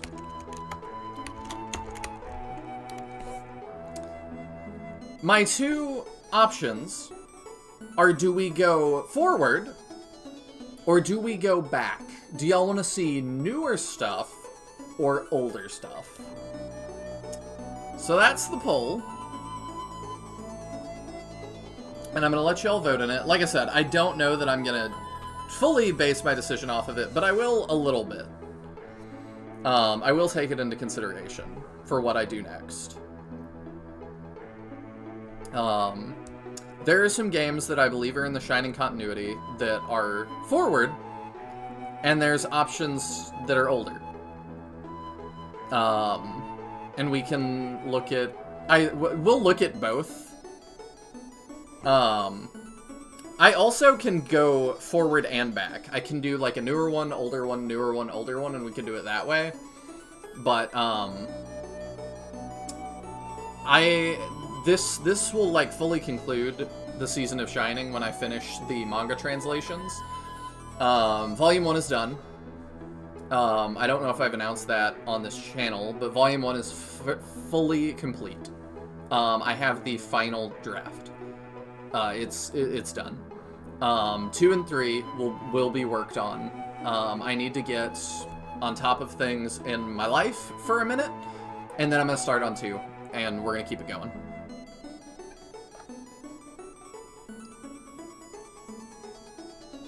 I'm kind of interested in the newer games. I want to give them a fair shake. I do too, because man, do English Shining fans not like them. And I'm going to approach them with an open mind. I did that with Shining in the Darkness. I did that with Holy Ark, Wisdom. And I was like, you know, they're not SRPGs, but I'm going to try to appreciate this for what it is. And I feel like I did. Those are some of my favorite games now. Especially Holy Ark. I think you should have clarified, go back as to other old games, not replaying the ones you have. Yes! I'm sorry if that was not clear. Yeah, it is that there are other games in the Shining continuity that are older that I would like to explore. And I don't know that for a fact, but I do want to play them and find out. But it looks like the choice that's winning so far by 75% is Go Forward. Which I'm down for. I think we're gonna do both, but I'm happy to start with Go Forward. So that does play into what I have planned for the channel next. But it sounds like next week you can join for some Teodrin surprises. I don't know what it is yet, but I'm very excited to find out. So I don't know. But I'm really excited. But yeah, eventually we're going to do Climax Landers, we're going to do Landstalker, we're going to do Shining Force Neo and EXA, Soul. We're going to do it all. Going forward is probably going to start with Soul 1. I can tell you it's not. We're not starting with Soul 1. We're starting with something that I think a lot of you have not seen before. And I've already got it set up. I've already done all the hard work. And I don't want y'all to spoil it, but Taya... I don't know if Cap knows. Taya knows. I showed Taya when I got it set up, because I was really excited. So, be excited for that. I've got some stuff that I think a lot of you have not seen. Taya says his surprise will be fun. There'll be gameplay. I like gameplay. I do think I know. You know.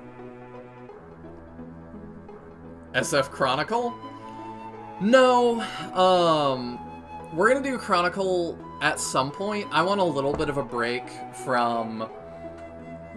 I just played through the CD. For those of you that don't know, Chronicle is like a remake of the CD games. We're gonna play Chronicle on here at some point, but I want a slight distance from CD. I don't like playing the same games over and over. So when we've played a couple other Shining games and we're like, God, I really want to get back to playing an SRPG. That is when we will do the Gaidens on the actual Game Gear versions, and then we'll do Chronicle. I don't know which of those is gonna come first. Yeah, I guess it's technically a remake of the Gaiden games, not CD. I just kind of call them all that, but yeah, it was made for like cell phones, and it looks really not good. But yeah, we'll play those because they are Shining games, they are official games. I do want to play them, but we'll wait till we're dying to play an SRPG again, and we'll do that. We're still going to play SRPGs on the channel as well, that are not Shining games. We're going to finish Gales of Nieli, and then probably the next one after that is going to be Final Fantasy Tactics. Depending on... There's a new Langrisser announced, so I also want to get to Langrisser at some point, because I'm really excited for those fans, and I do want to support that by buying that when it comes out. Because, yeah, they are another very neglected fan base that has not gotten an SRPG in their classic franchise in a long time. So I'm excited to support them, and hopefully they'll support us. And then, of course, Fortune's Weave. We're going to do Fortune's Weave when it comes out. Do I go ahead and say... We'll talk about it later, but... I guess I can show you. I did, you know, I talked to some friends. I got a loaner. I am ready for the Fortune's Weave. We got the Switch 2 set for it. So. And I've got thoughts about that too that I don't want to get into tonight. We'll do that another time. The Chronicles games do include Final Conflict, which isn't in CD. I don't know if I knew that. So, I'm interested in that. I think there's also a remake of EXA for phones. Maybe. I might be crazy in saying that. I don't remember if that's a thing, but that might be a thing that exists. Man is ready to do. I'm ready for Final Conflict. Fortune's Weave. Well, not gonna be a short one, I gather. From what I have seen so far, no, it will not be. But I think my plan tentatively, depending on what I have going on with life stuff at the moment, that it comes out, I think it comes out on a Thursday. So I will get home and stream that evening, and we'll do Fortune's Weave. And then we will do that again Friday evening, and probably Saturday and Sunday. And we're just going to make a weekend out of doing marathoning Fortune's Weave. Which I'm really looking forward to. I think it'll be really fun. So I'll probably be doing some really long streams on those days. I might be eating on stream, we'll see. I don't know. I forget what the release date is, but we'll make a weekend of it, and we'll do it a lot. I assume a lot of people are going to be coming and going and stuff. As much as I don't like 3H, I already pre-ordered it. I hope it's better and just I assume not just 3 houses, but again. I also hope it will be better. I am on record for not really liking 3 houses, but I'm always open. I'm always down. Oh! Right! Sorry, I totally forgot, Seriously. Thank you. Remember that recording I mentioned of making of the Golem battle? Yeah. Do you have it? I had forgotten. It seems to have crashed my Steam Deck. Dang. Let me look online and see if I can find it, maybe? I'll peek. Even more creepypasta material. Yeah! Let me see. Shining Force... Premium... 3 premium disc... Golem battle. Is there any image or video of this? Yes! Yes, there is! Eternal Guardian on YouTube has got me. Give you a like.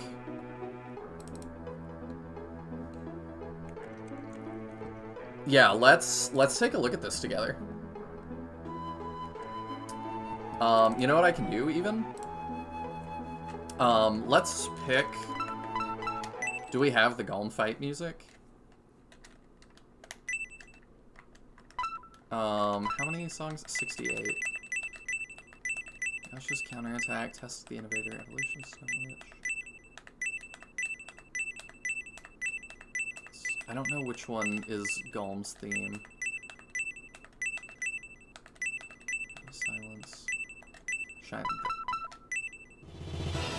Oh, okay, that's just the title screen. The final battle. Speaking of likes, don't forget to like the video and subscribe if you haven't. Yes, thank you.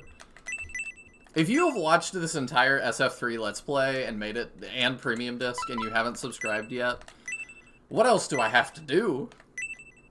It was a good seek. Emperor of Darkness or Shadowy Onlooker? Okay. Thank you. Did I just... No, I didn't. Okay, Shadowy... there it is. Thank you. Okay. Alright, let me share this with y'all. I can put my camera over it. There we go.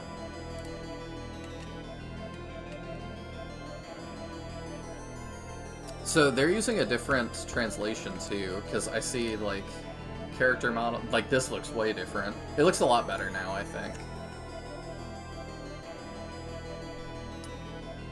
I can scope their party too. Okay, hang on. Who do they have? I can be judgy for a second. The 3 pro tags, Mascarin, Synthesis. Zero is interesting. Spirial. Okay, I like this. Hazuki is interesting pick too. Okay, so do they load straight to it? Oh my goodness! All the dragons? Yeah, definitely would want to throw out attack. So I'm not gonna just play all of it. Oh, what is the background here? Let me bring up chat here. This looks a lot like my own team. That's interesting. It's running really bad. I wonder if that's just because of their hardware, or if that battle, just because it's not complete, runs that way. This is modded. This is not what it actually looks like. Okay. The battle is modded? Because, yeah, you said there were invisible enemies. I assumed maybe it was just that there were more enemies that are modded in. Or, sorry, more enemies that are invisible. I linked you what I think the real one is in DMs. Oh, you did? Okay. Thank you. Let me grab that, then. This is totally wrong. Oh, is it? They made it into an actual battle? Oh, this is like... Oh, I see. The OG is impossible to beat. Oh, okay. Yeah. Yeah, immediately this is different. Okay. From Donnie J on YouTube, I will link this real quick so y'all can see it too. But we're going to look at it together. But there's the actual video I'm using, because I do always want to give credit. Yeah, this immediately is like, oh. Yeah, there's a lot to this, huh? Yeah, we're oh, okay, yeah, this looks way more borked. Oh, we're in Battle 1.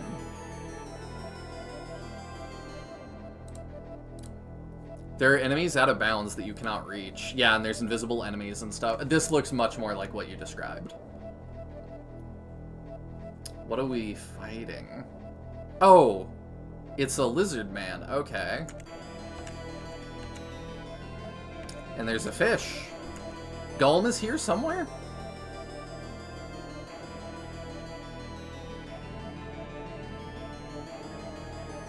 How weird.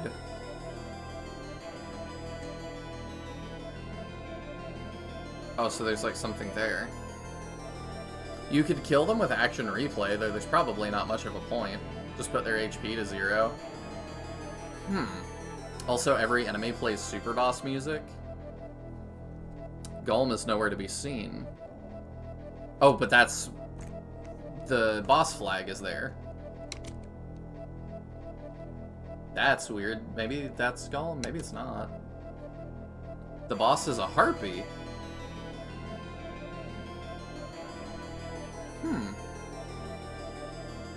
It doesn't even end the fight if you get rid of it, huh? Okay, yeah, I guess he's gonna kill it here.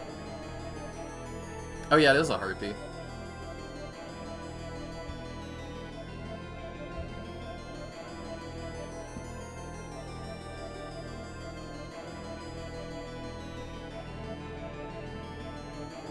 I wonder how many things we're gonna hit with that.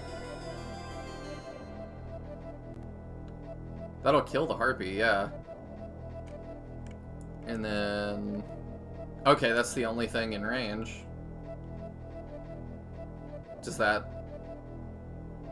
Symbiote's got something.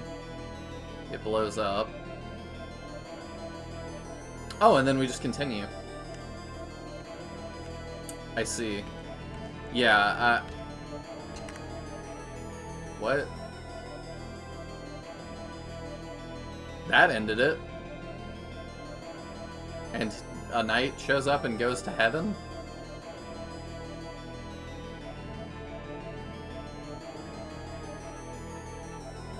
Oh, and then it just resets.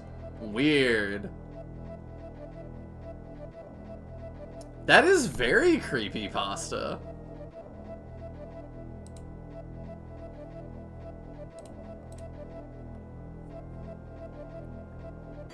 Welcome in, Jack Madrox. Every time there's a scene transition, you have to mash the button to move on. Oh, it didn't end the battle for me. Well, the harpy, the last thing that happened is not the harpy. The thing that triggers that is that they defeat the harpy, and then they defeat this thing. No, they don't. She deals 4 damage to it. And then it's black for a long time. And then he dies. Oh, yeah, that's really weird. It's like the game just has no clue what it's doing anymore. But that's really creepypasta that he, like, ascends to heaven like that. And the mashing plays the error sound every time. A knight shows up and goes to heaven. Well, if you add and then comes back, that's the plot of Shining Wisdom drastically oversimplified. Is it? I don't even know if I follow that one, but yeah, that's really weird. In the description, Donnie J says, here's a fun fact for you, if I recall correctly. That's a really big thing for Shining trivia. The official website mentions there was only supposed to be 1 special battle for the premium disc, but the final has 9. Except there's also a 10th one that is in a massively unfinished state. The only map with a unique name, all we know about it is it uses the first floor hero test as a placeholder and was supposed to feature Golem as a boss.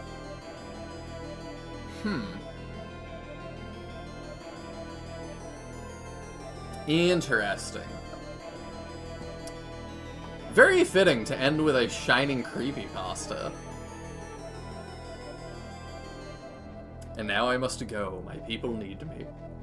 I need to soft lock your game. It is like an actual IRL creepypasta. It really is. That is bizarre. What a weird way to end things. I like that.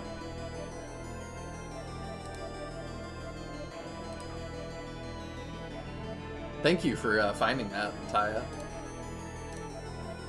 We've even got the music that's fitting with it. Golem, nah, I'd win. That is how it feels. Well, I'm glad.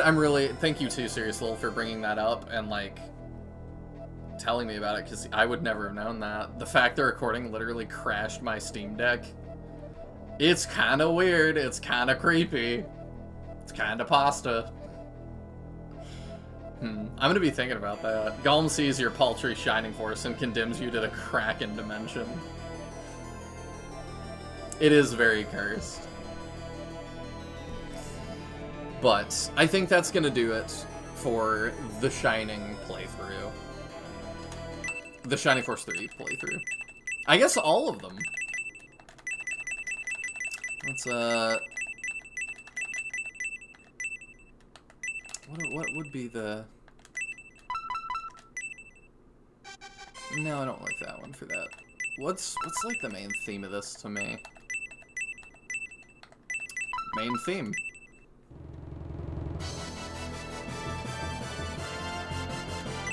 No, Gabriel's Room is more like my, like, this is Shining Force 3. Golem can't be defeated so hard he crashed the franchise. That's awesome.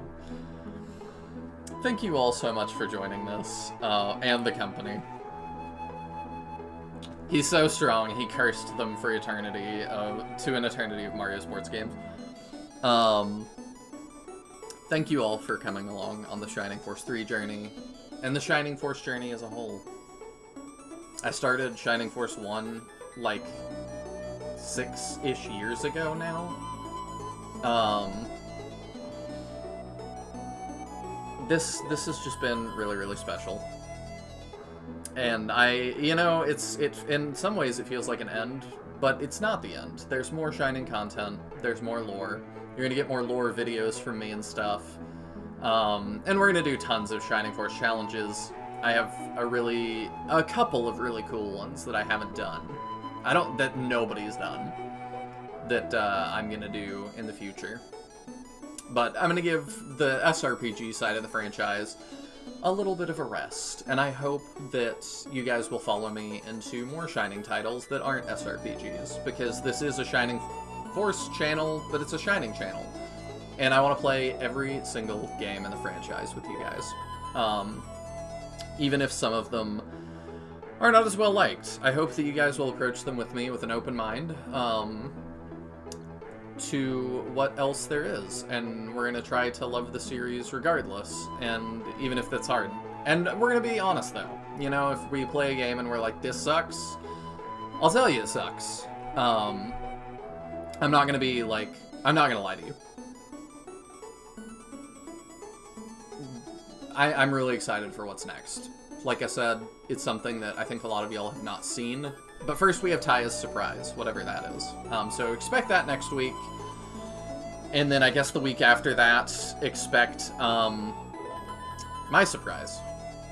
And we'll keep it going. And we're going to keep doing Shining stuff that a lot of y'all haven't seen. So, thank you. Thank you to all the co-hosts, all the viewers, members especially. Y'all's support really means a lot. Yeah. A lot of people don't like SF3. Those are probably the same people who don't like the newer games, so who knows? You're probably right. I do feel like there's a large contingent of the Shining fanbase that just dislike everything after 2. My thing might take a couple of weeks, but we'll see. We'll no rush on that. We will do it whenever you are ready. Maybe you're more talented than I think. Well, okay. So, either expect Taya's thing next week, or expect the other Shining thing I have for you next week. Because I can have that ready to go next week as well. I've already done the heavy lifting. It could go either way, we'll see. It really could. I don't know how I'm gonna feel about a lot of these. So, we'll find out together. Oh, it might take you a couple of streams to play. Interesting. Okay. Now I'm double curious. Okay. Well, next week then, if he's got it ready, we'll start Ty's thing. I'm really excited for what that is. I don't even know how I'm going to advertise this, not knowing. Maybe I'll just call it, like, Shining Force Surprise or something. I don't know. I'll have to come up with a thumbnail for that. I don't know how I'm going to do that, but we'll see. Neo will be interesting. I didn't finish it, but gameplay was neat. Yep, we're going to do Neo at some point.